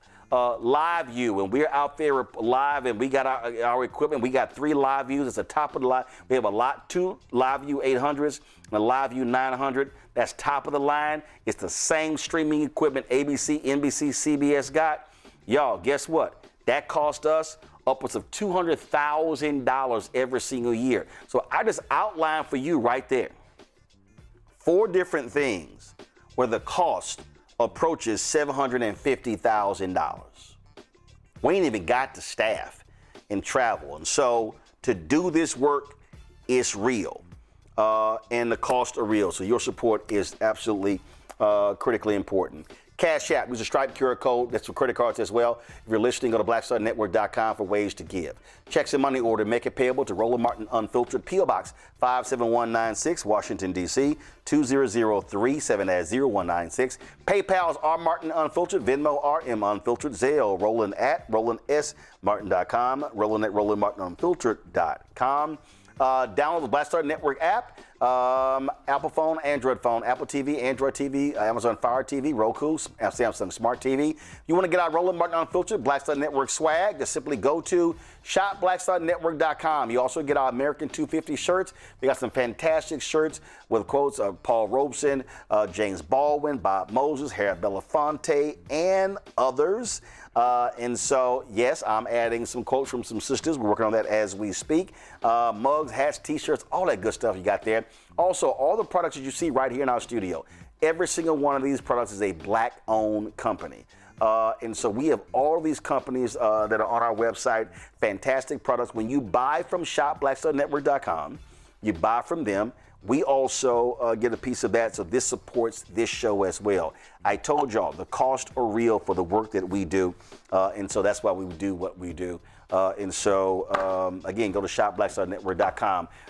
The app fan base, download the app there. Follow me at Roland S. Martin. And also, if y'all on YouTube, y'all should be hitting the doggone like button. Y'all be messing around, commenting all day, but y'all don't hit that like button. How many likes we got? Okay? We should easily be at 1,500, so y'all should hurry up. And don't forget, go to HarrietTubmanMuseumCenter.org. HarrietTubmanMuseumCenter.org /donate. Let's hit 75,000, okay? And then to really position them and set them up. So go to HarrietTubmanMuseumCenter.org /donate. All right. Also, I'm rocking interdenominational center. You can see me right here. This is, of course, the Interdenominational Theological Center on the campus of Morehouse. It is right there in Atlanta. This was their 60th anniversary shirt in 2018 they gave me. So that was 7 years ago. So I want to give them a shout out, rocking their shirt today on Roland Martin Unfiltered. All right, y'all. Tune in tomorrow. You'll see who I'm wearing tomorrow. Maybe it's Norfolk State tomorrow.